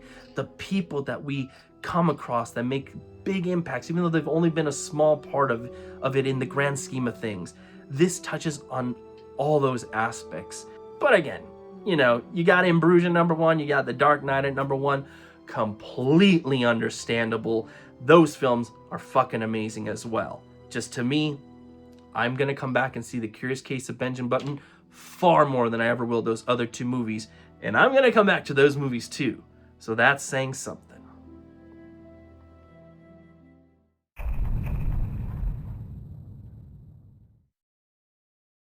Whew-wee. What are we, like at the halfway mark here? Okay, let's continue.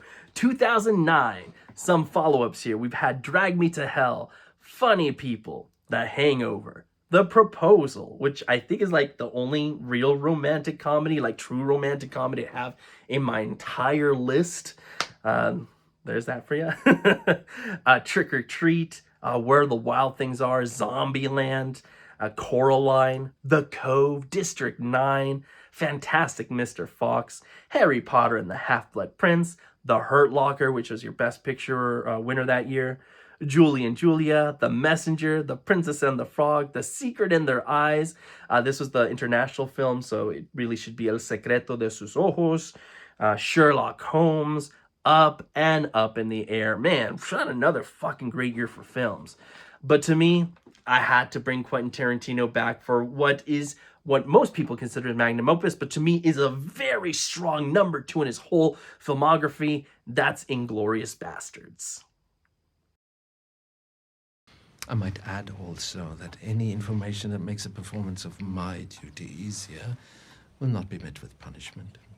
Actually, quite the contrary. It will be met with reward. And that reward will be your family will cease to be harassed in any way by the German military during the rest of our occupation of your country.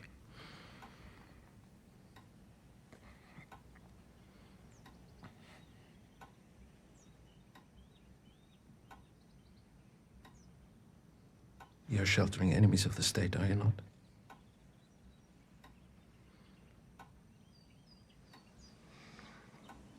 Yes. Once again, you just have a film of his that is absolutely badass. Like, what else can you say other than this is a really damn cool movie?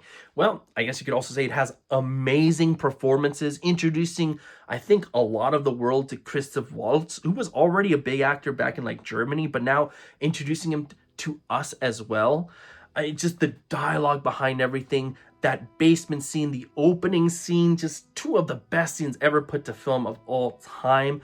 I love these characters. And here's a little interesting fact. This is the film that I've seen most times in theater. I actually saw it by myself first because I couldn't wait. I then took my friend to go see it because I told him it was amazing. I took my roommate to go see it. I took my parents to go see it. I was like bored one evening, and so I went to like the discount theater just to rewatch it again. Yeah, I think I saw this film 5 or 6 times in theater, and I don't do that. I barely go see a film once in theater. Sometimes I'm just okay waiting for it to come out on streaming services. So for me to go more than once is truly amazing. And yeah, 5 or 6, that is like unheard of, but I did it for this one. And I will gladly go back to the theater to see this at any time because it is truly a spectacular feast on the big screen.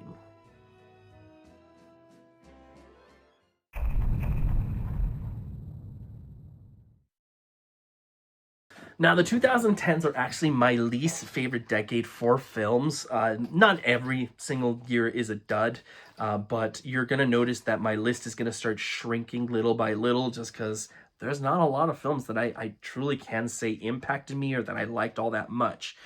Luckily, we're starting off on a high bar with my favorite film of this year. This is definitely also one of my favorite films of all time and would be in my top 10. Some runners up though here. I had I Love You, Philip Morris, Kick-Ass, Scott Pilgrim vs. the World, which definitely number 2 spot here. This close. Harry Potter and the Deathly Hallows Part 1, How to Train Your Dragon, Inception, Tangled, Toy Story 3, which yes is another film that got me very close to crying, True Grit, trash, all of those trash compared to my number 1. Just kidding, they're not trash. But yeah, please welcome back David Fincher with The Social Network. It's raining. I'm sorry? It just started raining. Mr. Zuckerberg, do I have your full attention? No. Do you think I deserve it? What? Do you think I deserve your full attention? I had to swear an oath before we began this deposition, and I don't want to perjure myself, so I have a legal obligation to say no. Okay, no. You don't think I deserve your attention? I think if your clients want to sit on my shoulders and call themselves tall, they have a right to give it a try, but there's no requirement that I enjoy sitting here listening to people lie. You have part of my attention. You have the minimum amount. The rest of my attention is back at the offices of Facebook, where my colleagues and I are doing things that no one in this room, including and especially your clients, are intellectually or creatively capable of doing. Did I adequately answer your condescending question? The film of a generation, I would say. You get these where the films come out at the perfect time in your life. Funny enough, the other film that I attribute to that also came out this year, which was Scott Pilgrim vs. the World. That movie came out at the right time for me. I was like the right age for that one. I was pretty much going almost to the exact same things that Scott was in terms of just finding out what he wanted to do with life, but at the same time, not really stressing all that much about it. But The Social Network, man, just good Lord. Talk about a film that from the trailer, from the trailer, I was already 100% sold on it. Still my favorite trailer of all time, by the way. Yeah, I was so excited to see this one, and it didn't disappoint. I just remember every single scene kept me on the edge of my seat. And it's not like it's a suspenseful film, but I just want to know what happened next. I didn't know the story behind it. I didn't know how it was going to end, what the changes were. All I knew is that I absolutely loved or hated these characters in all the right ways, and I was mesmerized by all of the filmmaking techniques that David was putting on screen. This definitely solidified him as one of my favorite directors. And yeah, I can't say enough great things about this one. If you haven't seen it yet, if this is just the Facebook movie for you, don't think that. Just watch it, and you're going to be amazed then. Like, if I went in with high expectations and was blown away, if you're going in with low expectations, I can only imagine how much it'll completely blow you out of the water.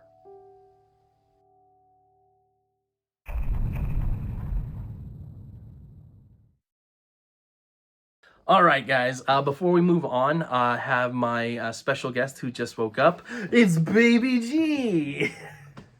For those of you that don't know, my son does hang around here while I film. If he doesn't, then I never get a chance to film any of these. He took quite a long nap today, so I thought maybe I could power through this, but as I got too many things to still list, so looks like he passed back out. But in case he's running around causing mayhem, please excuse that. I will try to edit around it as much as possible. But moving on to 2011, what do I got here? So my runners up here are 50-50, Drive, Fast 5, the only Fast and Furious film I actually do like all the other ones, just not a fan. Bridesmaids, The Girl with the Dragon Tattoo, Harry Potter and the Deathly Hallows Part 2. Yes, finally the Harry Potter films finished up this year. Now we got the TV show. Kung Fu Panda 2, which is amazing sequel. Rise of the Planet of the Apes, Super, and Winnie the Pooh. Like, great films here. But to me, the one that put the biggest smile on my face and that I have to introduce people to when they haven't seen it is The Muppets. Oh my gosh, that's amazing. Where is he? In the trunk. Get out of here! You kidnapped Jack Black? That's illegal. But Kermit, what's more illegal? Briefly inconveniencing Jack Black or destroying the Muppets? Kidnapping Jack Black, Fozzie! Kermit, listen, whatever I may think of you right now, these guys are counting on you. You inspire them. What, to kidnap people? How great to have the Muppets on 2 of my best of year list.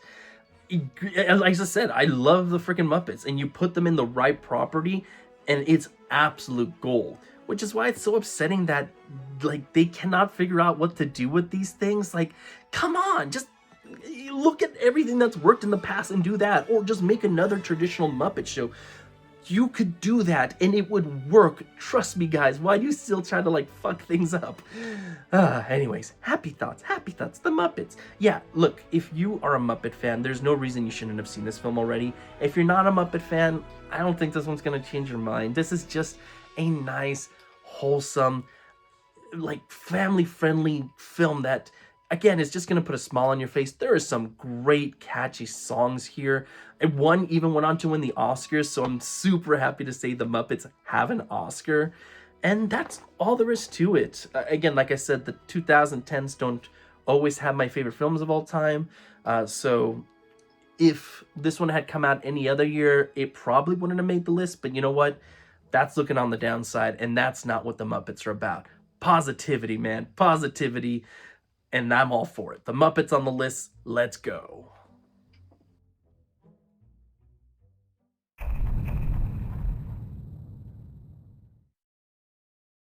All right, 2012. Slim pickings this time around. Maybe they actually thought the world was going to end and said, fuck it, let's not try. But some runners up here, I have 21 Jump Street. I have The Avengers, Moonrise Kingdom, Skyfall, Wreck-It Ralph, and Zero Dark 30. That's it. I got nothing else other than that. But this one was an easy one for me just because I absolutely love this film. And that is The Cabin in the Woods.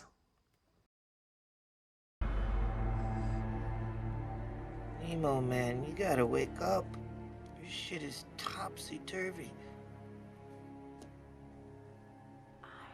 I'm gonna go Okay, I swear to fucking God somebody is talking.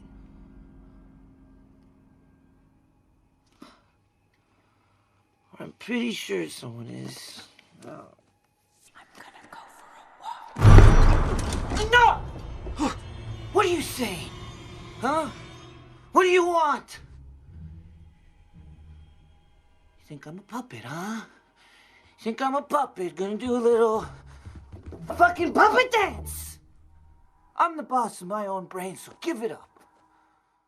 It's really hard to talk about why this film is so amazing without going into spoilers. So let's just say this. If you've seen the trailer to Cabin in the Woods, you've already fucking failed. Don't do that.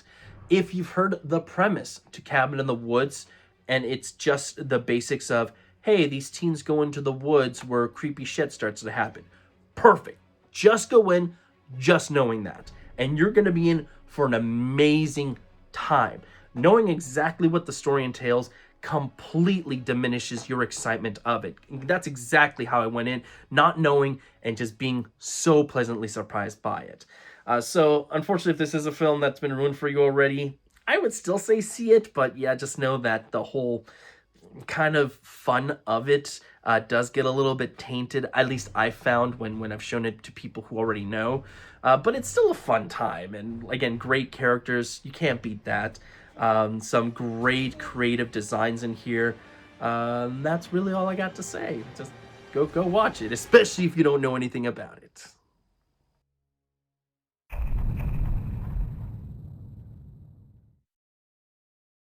Alrighty, 2013. Let's see what we got here. I've got The Conjuring. This is the only Conjuring film on this list. Good lord, the other ones have fucking sucked. This is the only one I like. Baby G agrees. He's like, Conjuring, it's Evil Dead, which I really did like this reboot of Evil Dead. I thought that was really cool. Fruitvale Station. Yeah, we just got Ryan Coogler's newest film, Sinners. So how awesome it is to talk about his first film, which yes, I did see back when it released. The Hunger Games, Catching Fire. This is the only Hunger Games you're gonna find on the list because I really dislike all the other ones. But man, I don't know what happened with this one, but this one was freaking good. Oof. This Is the End. That's a freaking awesome film. Captain Phillips, Gravity, Nebraska, The Wolf of Wall Street. All films I really enjoy, but none that I absolutely love. No, to me, that honor goes to the introduction to my list of Denis Villeneuve with Prisoners. No, baby, you're not a prisoner. His film, Prisoners. I recognize these girls. I didn't see them. May I sit down? What do you do in the RV? Answer my questions. I sleep there. You sleep in there? You were sleeping out there during the day? Why was the RV parked outside the house? I went for a drive. You went for a drive? You weren't driving. I know for a fact those girls were playing outside your RV. You weren't driving. It was parked. Was it a special day? Were you planning on taking 2 little girls? No. Have you done that before? No. Did you ask him to come inside? No. You asked him to come inside the RV and then you take him away? No. Did you put those girls somewhere? May I sit down? Come on. Did you put those girls somewhere? Don't touch me. I know you put those girls somewhere. You hide them? No. How'd you hide them? Do you tie them up? Do you tie them up? Huh? Hey. If you have people in your life that just don't like Denis Villeneuve for one reason or another, maybe they thought Dune Part 1 and 2 were overrated, maybe they didn't like what they did with Blade Runner, maybe they thought Arrival was a pretentious film, just show them Prisoner. Like, Prisoner, I think, is that one Denis Villeneuve film that everyone will like regardless of what they're looking for. It's got very suspenseful moments with some great acting, a great premise. Like, just show them the trailer and they're gonna be on board. To me, again, this is another film that I really, really like, maybe even love, but would it be towards the top of my overall list? Probably not. But again, compared to everything, it is the thing that stuck out to me the most, and it introduced me to this brilliant director. And yeah, I've been following his career ever since. That accounts for something.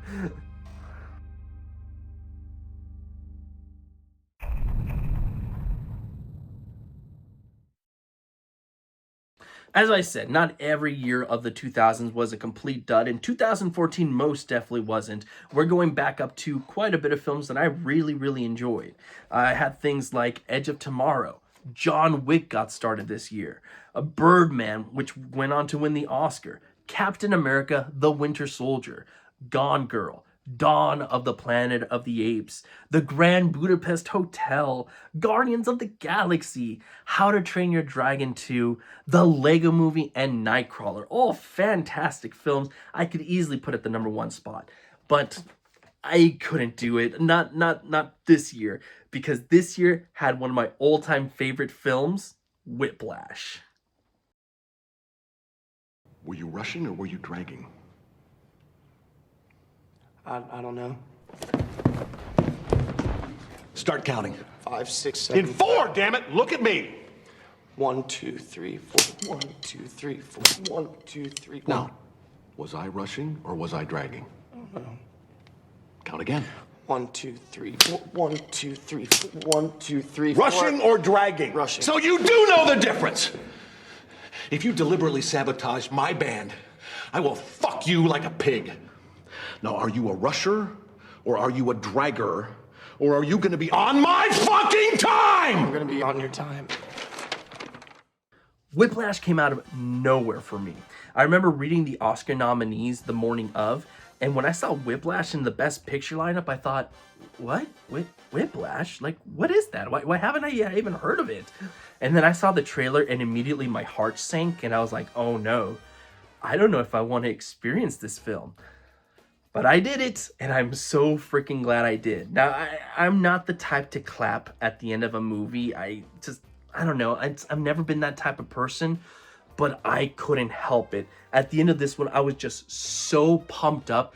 I stood up and clapped. Nobody else did. Everyone just looked at me weird, but I didn't care. I was like, oh my God, that was amazing. This is now one of my favorite films of all time.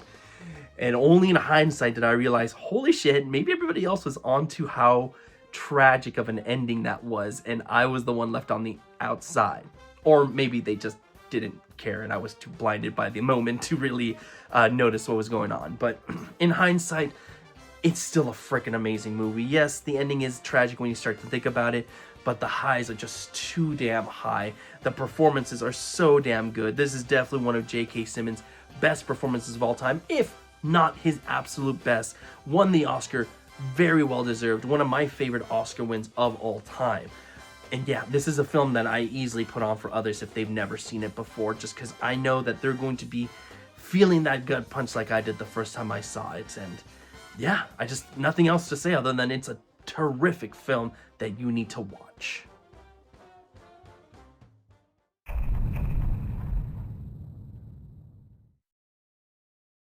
All right, let's finish off this page here. I still got this one left.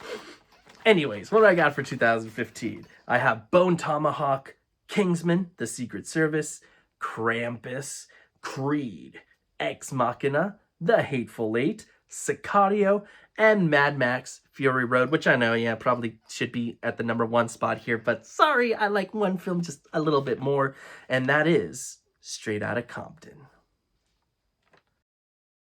7 of you and 4 of us, so sit tight and let us do our job. Hey, officer, I'm sorry. What is going on out? Can you stay right there, please? We're trying to check these bangers, make sure they're clean. All right, I'm sorry. These are not bangers, okay? These are artists. Excuse me, artists? Yeah. Seriously? Yeah. What kind of artists? Rappers, and they're working with me in the studio right now. Well, see, rap is not an art. And I'm sorry, who are you?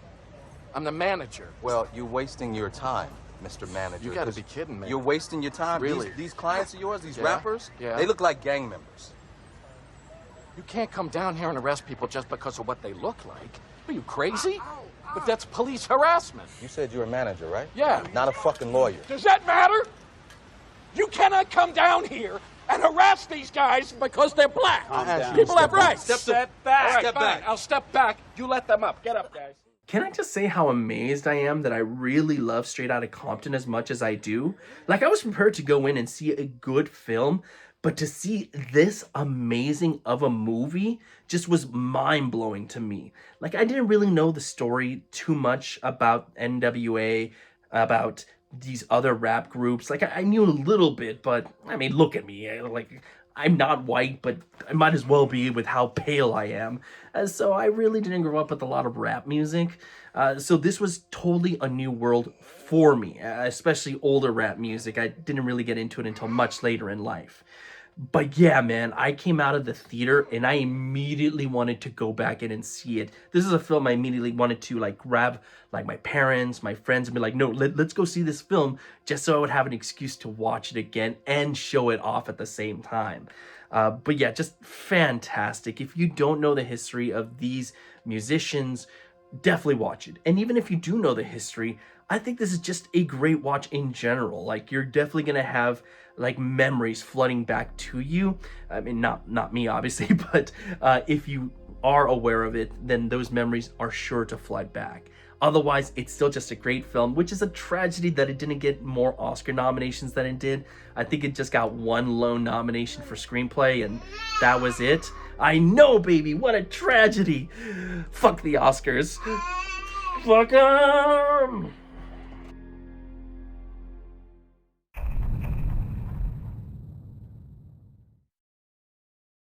Alright, I'm back. I had to stop the video to feed the baby real quick. I mean, the passage of time. It's a metaphor for the passage of years. Ooh. Anyway, where was I? 2016. Some films to talk about here. I had 10 Cloverfield Lane, Captain America, Civil War, Deadpool, The Witch, Arrival, Hell or High Water, Kubo and the Two Strings, Manchester by the Sea, which is another one of those films that got me very close to crying, Moonlight, your Best Picture winner that year, Rogue One, A Star Wars Story, which I don't care what anyone says, that film was worth it just for that Darth Vader scene at the end. The whole thing could have sucked balls. It still would have been worth it for that Darth Vader scene at the end. And Zootopia. But for me, Damien Chazelle makes a second appearance here with La La Land. What? What? What? Shh! Stop! No! Shh! Shh! You have to be quiet. If you want me to, then you have to make sense. If you want me to be quiet, you have to make some goddamn sense. You tell me why you're not going. Because Why? I've been to a million auditions, and the same thing happens every time, where I get interrupted because someone wants to get a sandwich, or I'm crying and they start laughing, or there's people sitting in the waiting room and they're like me but prettier and better at because maybe I'm not good enough. Yes, you are. No, maybe I'm not. Yes, you are. Maybe I'm not. You are. Maybe I'm not. You are. Maybe I'm one of those people that has always wanted to do it, but it's like a pipe dream. As someone who was desperately wanting to be an actor for some time, but has accepted that it most likely will never happen, how is this film not going to appeal to me? I mean, first of all, the songs are freaking catchy as hell. This is another one that I could just listen to the soundtrack without having to watch the movie. Love the characters. I love the love story behind them, how they develop, how they grow romantic with each other, and the ultimate tragedy that kind of transpires here. I love the look of LA. Obviously, it doesn't actually look that dreamy or magical, but you know what? When you got stars in your eyes, everything just takes on a whole different view. Yes, I was rooting for this one to win Best Picture. I'm completely happy that Moonlight won. I still think that it was a tragedy with the Oscars and the whole mishap of naming La La Land Best Picture, because I really do think that took away from the glory of Moonlight. But ultimately, I would have loved the La La Land to have gone home with the victory here. So yeah, that itself wasn't a cool night for what happened, but I mean, it's a fantastic movie. If you haven't seen it for whatever reason, I definitely would say check it out. If you're not a huge like Hollywood type person, you're probably not going to get a lot out of it, but if you're like me or are an aspiring actor or artist even, you're definitely going to connect with the movie in many ways.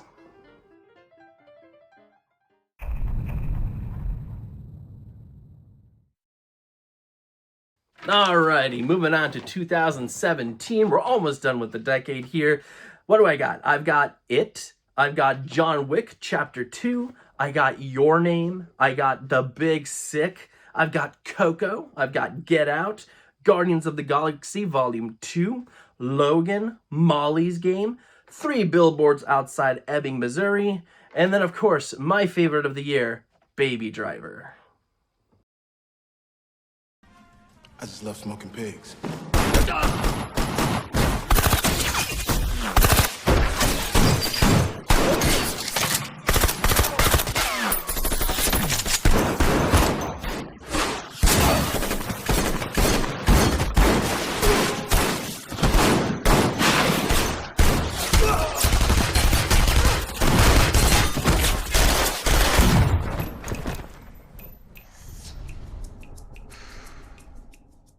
Like I said with The Fifth Element, sometimes you just want to go in and have a badass action movie, and that'll do you just fine here. And can you find anything deeper to discover in Baby Driver? I guess, maybe, I suppose, but I don't know if Edgar Wright was really making the movie to get you to think philosophically about what the story is about. To me, I think he was just trying to make a cool action film. But even if he was trying to dig deeper, you can enjoy it just as an action film.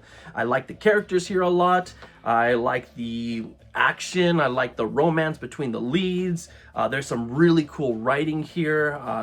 Some great performances, honestly. Like Jon Hamm, I think, does like a really good job here. I think this is actually one of the best performances I've seen from him, like in a movie. Obviously, like his number one's probably always going to be Mad Men, but I really like his character here as well. So ultimately, this is just a fun film. It wouldn't probably crack like a top 10 of all time for me, but again, you don't always need that. Sometimes you just want to have fun when seeing a film, and Baby Driver delivers just that.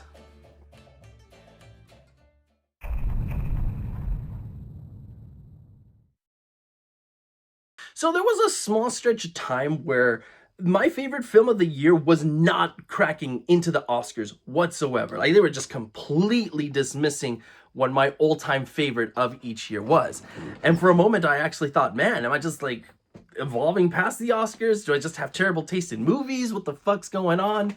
Not that I always have to align with the Oscars. There's plenty of years where I didn't, but this is definitely the first time where a string of years occurred where, yeah, just we were not on the same page. So enjoy these ones, because I think this is definitely the most, I think I would say special almost, where, you know, I'm not following that kind of trend where I used to do that a lot in the past. I'm evolving, I guess. Not really. You'll see, I go right back to it afterwards. Anyways, 2018. What do I have here? I have Annihilation, Hereditary, Mission Impossible Fallout, the only Mission Impossible film you're going to see on here. I do like the Mission Impossible films to a degree. There's some I don't really like at all, but they're all enjoyable to a certain extent. This is the one that I think is just flat out amazing. I really, really like this one. It definitely elevated the whole series for me.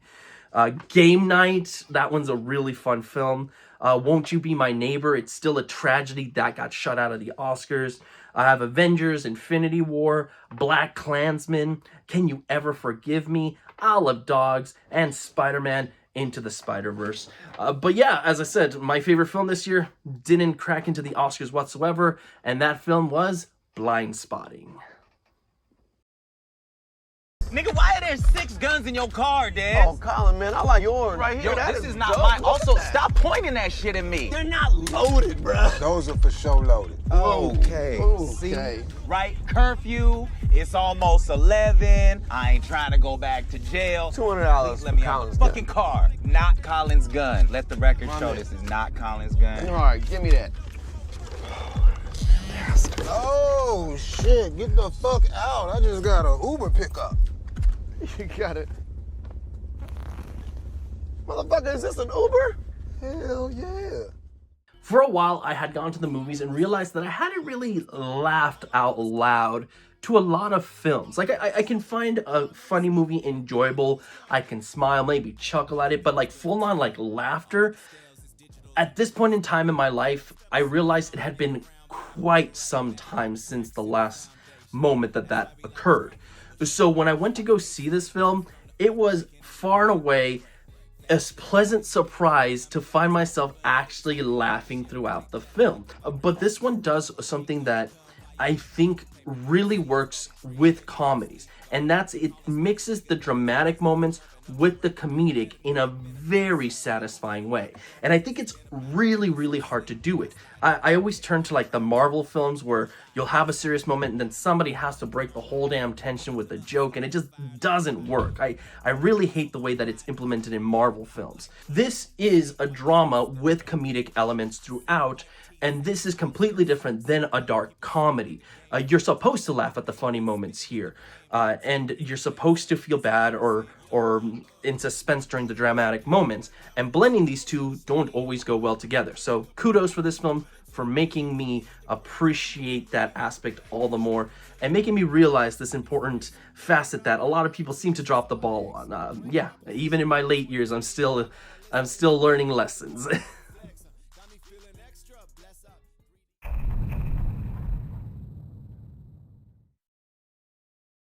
So immediately for 2019, I have to say that I'm a liar in terms of no other Pokemon films are making my list. Technically, the main Pokemon films, like the Jirachi's Wish and all that stuff, none of those made it. But this one did, and that is Pokemon Detective Pikachu. That's not my number one, but just I thought how funny. I'm like, oh, I do have another Pokemon movie on here. Oh, I guess I'm a liar. Anyways, other films. The Irishman, Jojo Rabbit, Klaus, Once Upon a Time in Hollywood, Parasite, and Rocket Man. A lot of these were Oscar films, but as I said, my favorite films were not breaking into the Oscars. That film this time around was Dolomite Is My Name. It ain't mine. I don't know how I got in there. You're going to jail for a long time. You're gonna have to take me.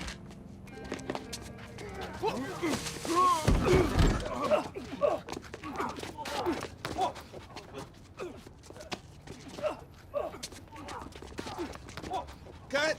Cut! Cut!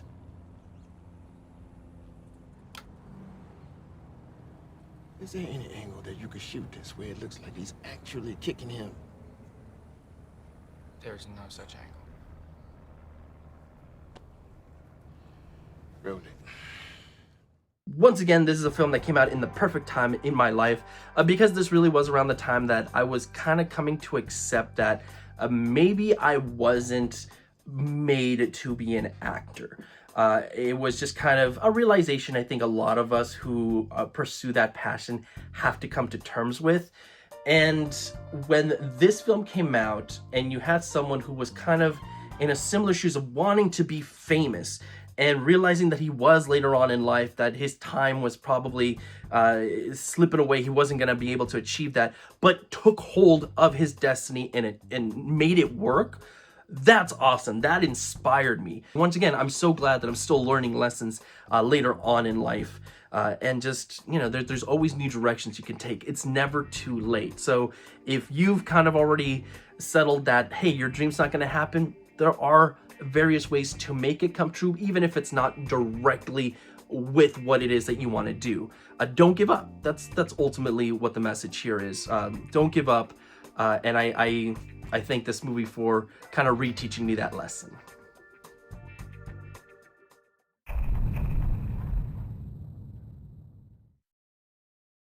(2020), the COVID year.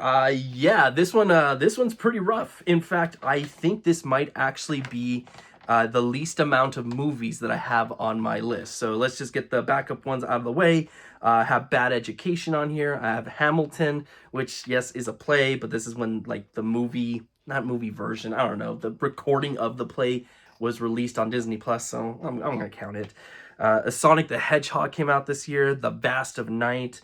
Mank, I'm one of those weirdos that really did like Mank. Sound of Metal even, I still think back on that film from time to time. Especially the ending, I really like the ending to that movie. But funny enough, my favorite film this year, for the first time ever in my life, was the first film that I saw in theaters.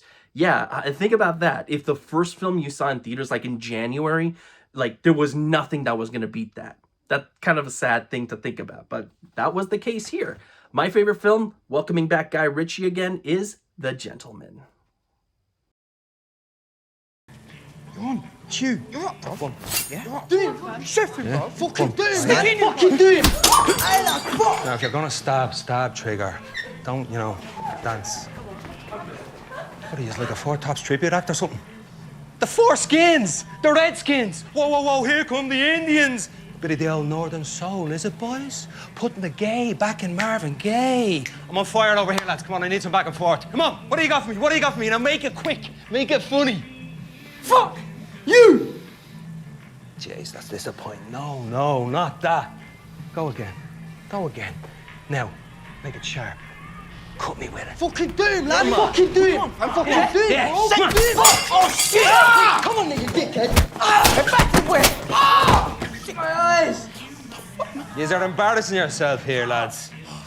Kids stab, girls shoot, boys punch, grown-ups fight with their heads. That's where the real battle is. Up here, in the grave. Fuck me up, bro. Now wake up, lads. Life's quick, you're slow. Life's hard in a bone top. Come on down to the gym, we'll see what we can do with you. As I said, when Guy Ritchie works on that British, like, crime type of cool dramas that he's just so good at doing, he fucking soars. And The Gentleman is right back up with one of his best here. I mean, and this is me saying I love Rock and Rolla. I love Lock, Stock, Two Smoking Barrels. I love Snatch. It was on my list earlier. Heck, I even liked the first Sherlock Holmes. I thought that one captured that same magic just as well. But The Gentleman was truly the first time in a long time that I just fell in love with this movie all over again. Just awesome writing, awesome characters. You have that whole intro scene once again that, I swear, Guy Ritchie's gotta be like an anime fan. Like, his films are like live action anime. That's truly what it feels like to me. Funny moments, like quotes, lines of dialogue that I quote to this day. Just awesome. It's an awesome film. That's all you need sometimes. Just an awesome, badass film, and one that you want to share with others, which is exactly what The Gentleman makes me want to do.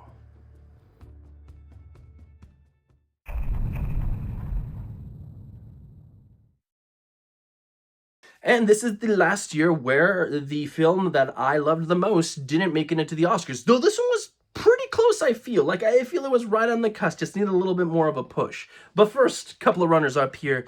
I had Demon Slayer, Kimetsu no Yaiba, the movie, Mugen Train, which is also one of those movies that almost got me to cry.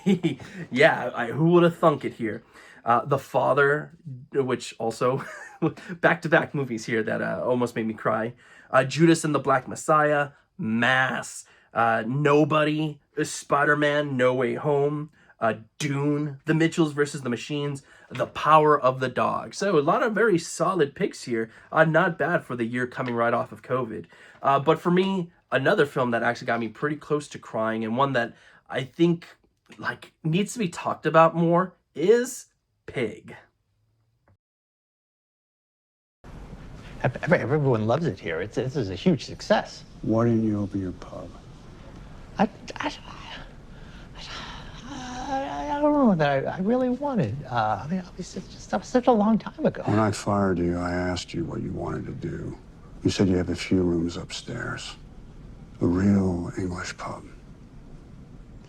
Did I say that? Yes. Nobody wants pubs around here. It's just a terrible investment. What was going to be your signature dish? Liver Scotch eggs with a honey curry mustard.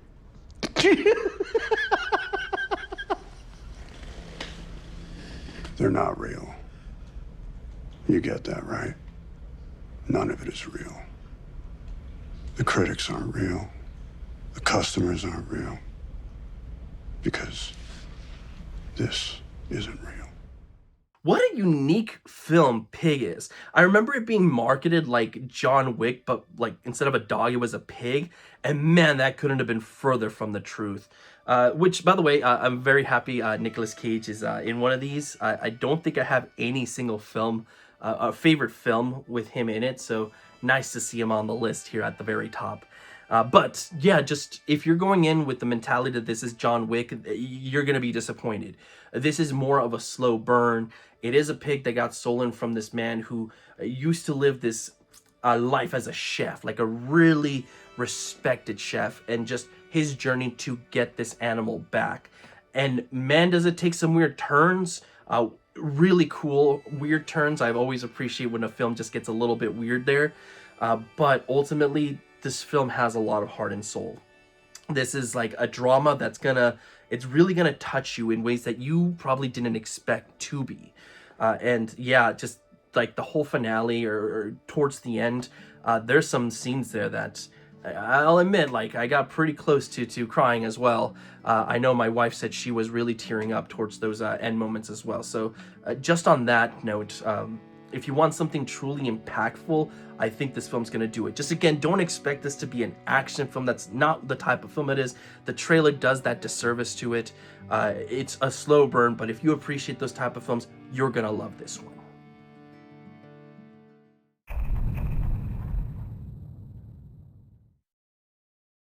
And thus we come to the last 3 years, and back on the Oscar train with this year, actually.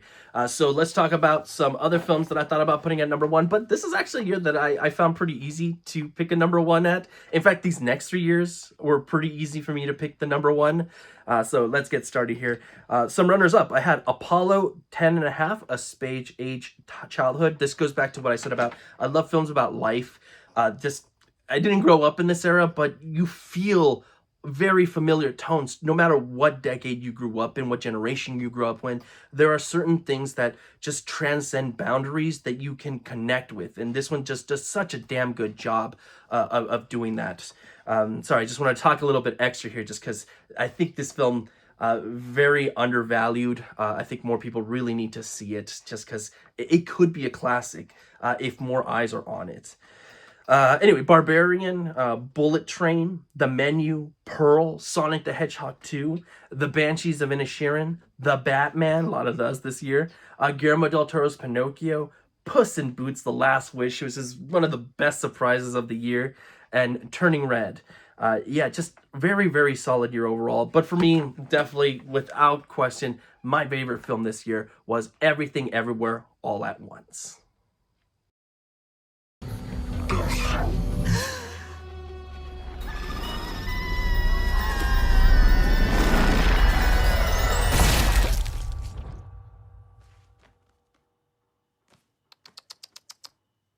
Hang on. Don't die yet, all right, buddy?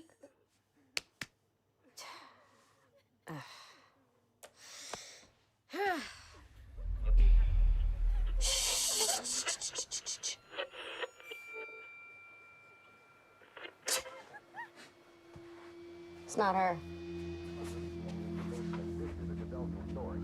They might be close.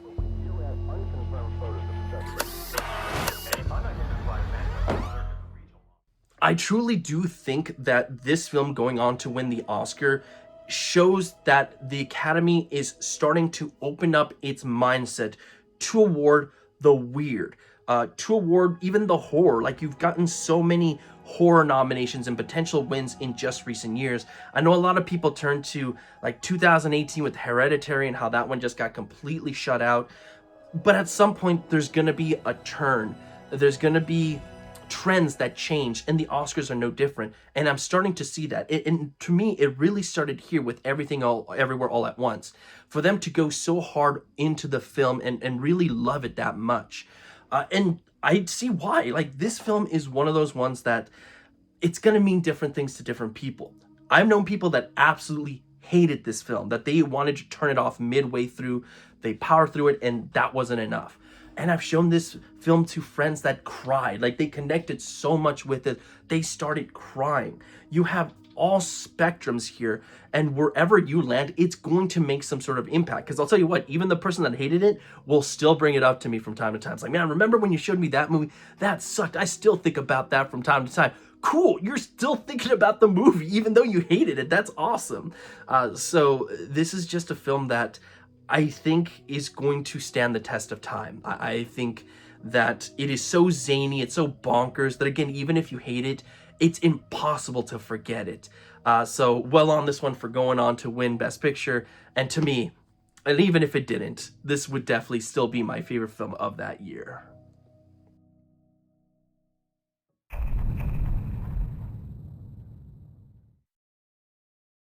All right, diving on into the penultimate year, that is 2023. Let's dive in. I have Dungeons & Dragons, Honor Among Thieves. I have John Wick, Chapter 4. I have Migration, which was a nice little surprise there.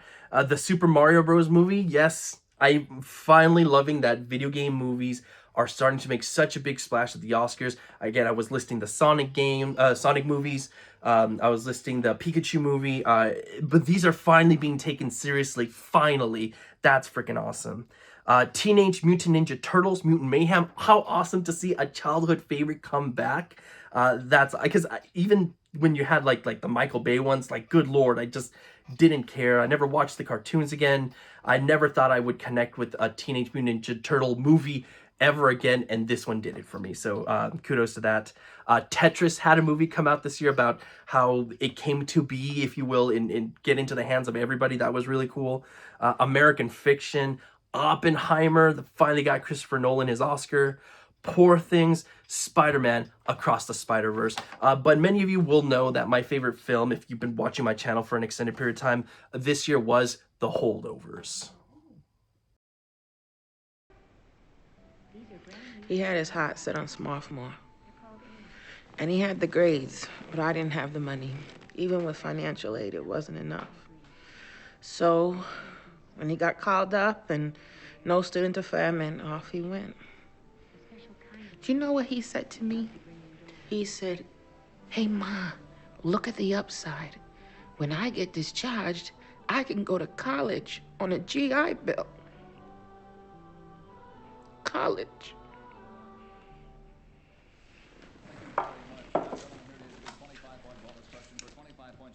And here we are. With Mike Curtis in the cold ground and those boys safe and warm in their beds. I talked about this so many times already, but The Holdovers to me is like a warm hug.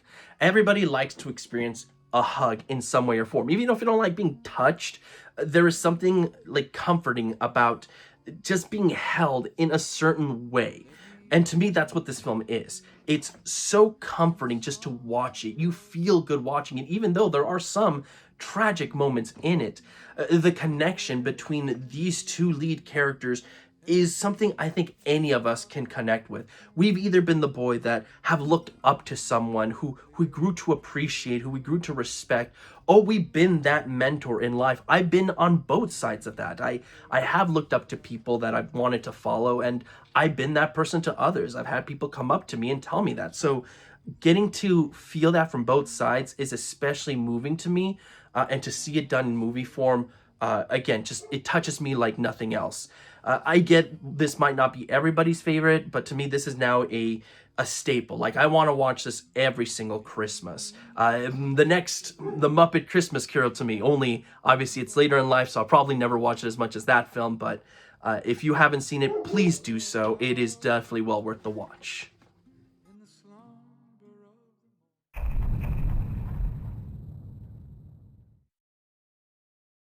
And thus, we come to the very last year I will be talking about, 2024. And what a great year to kind of go out on my list for. So first, of course, some runners-up. Challengers, Deadpool and Wolverine, Heretic, I Saw the TV Glow, Late Night with the Devil, Thelma, Conclave, Dune Part 2, Sing Sing, The Substance. Man, that year definitely had a lot of really great entries. But to me, and one that the Oscars completely ignored, which, I mean, I kind of saw coming, but definitely heads and shoulders above all the competition, my number one film that year was Hundreds of Beavers.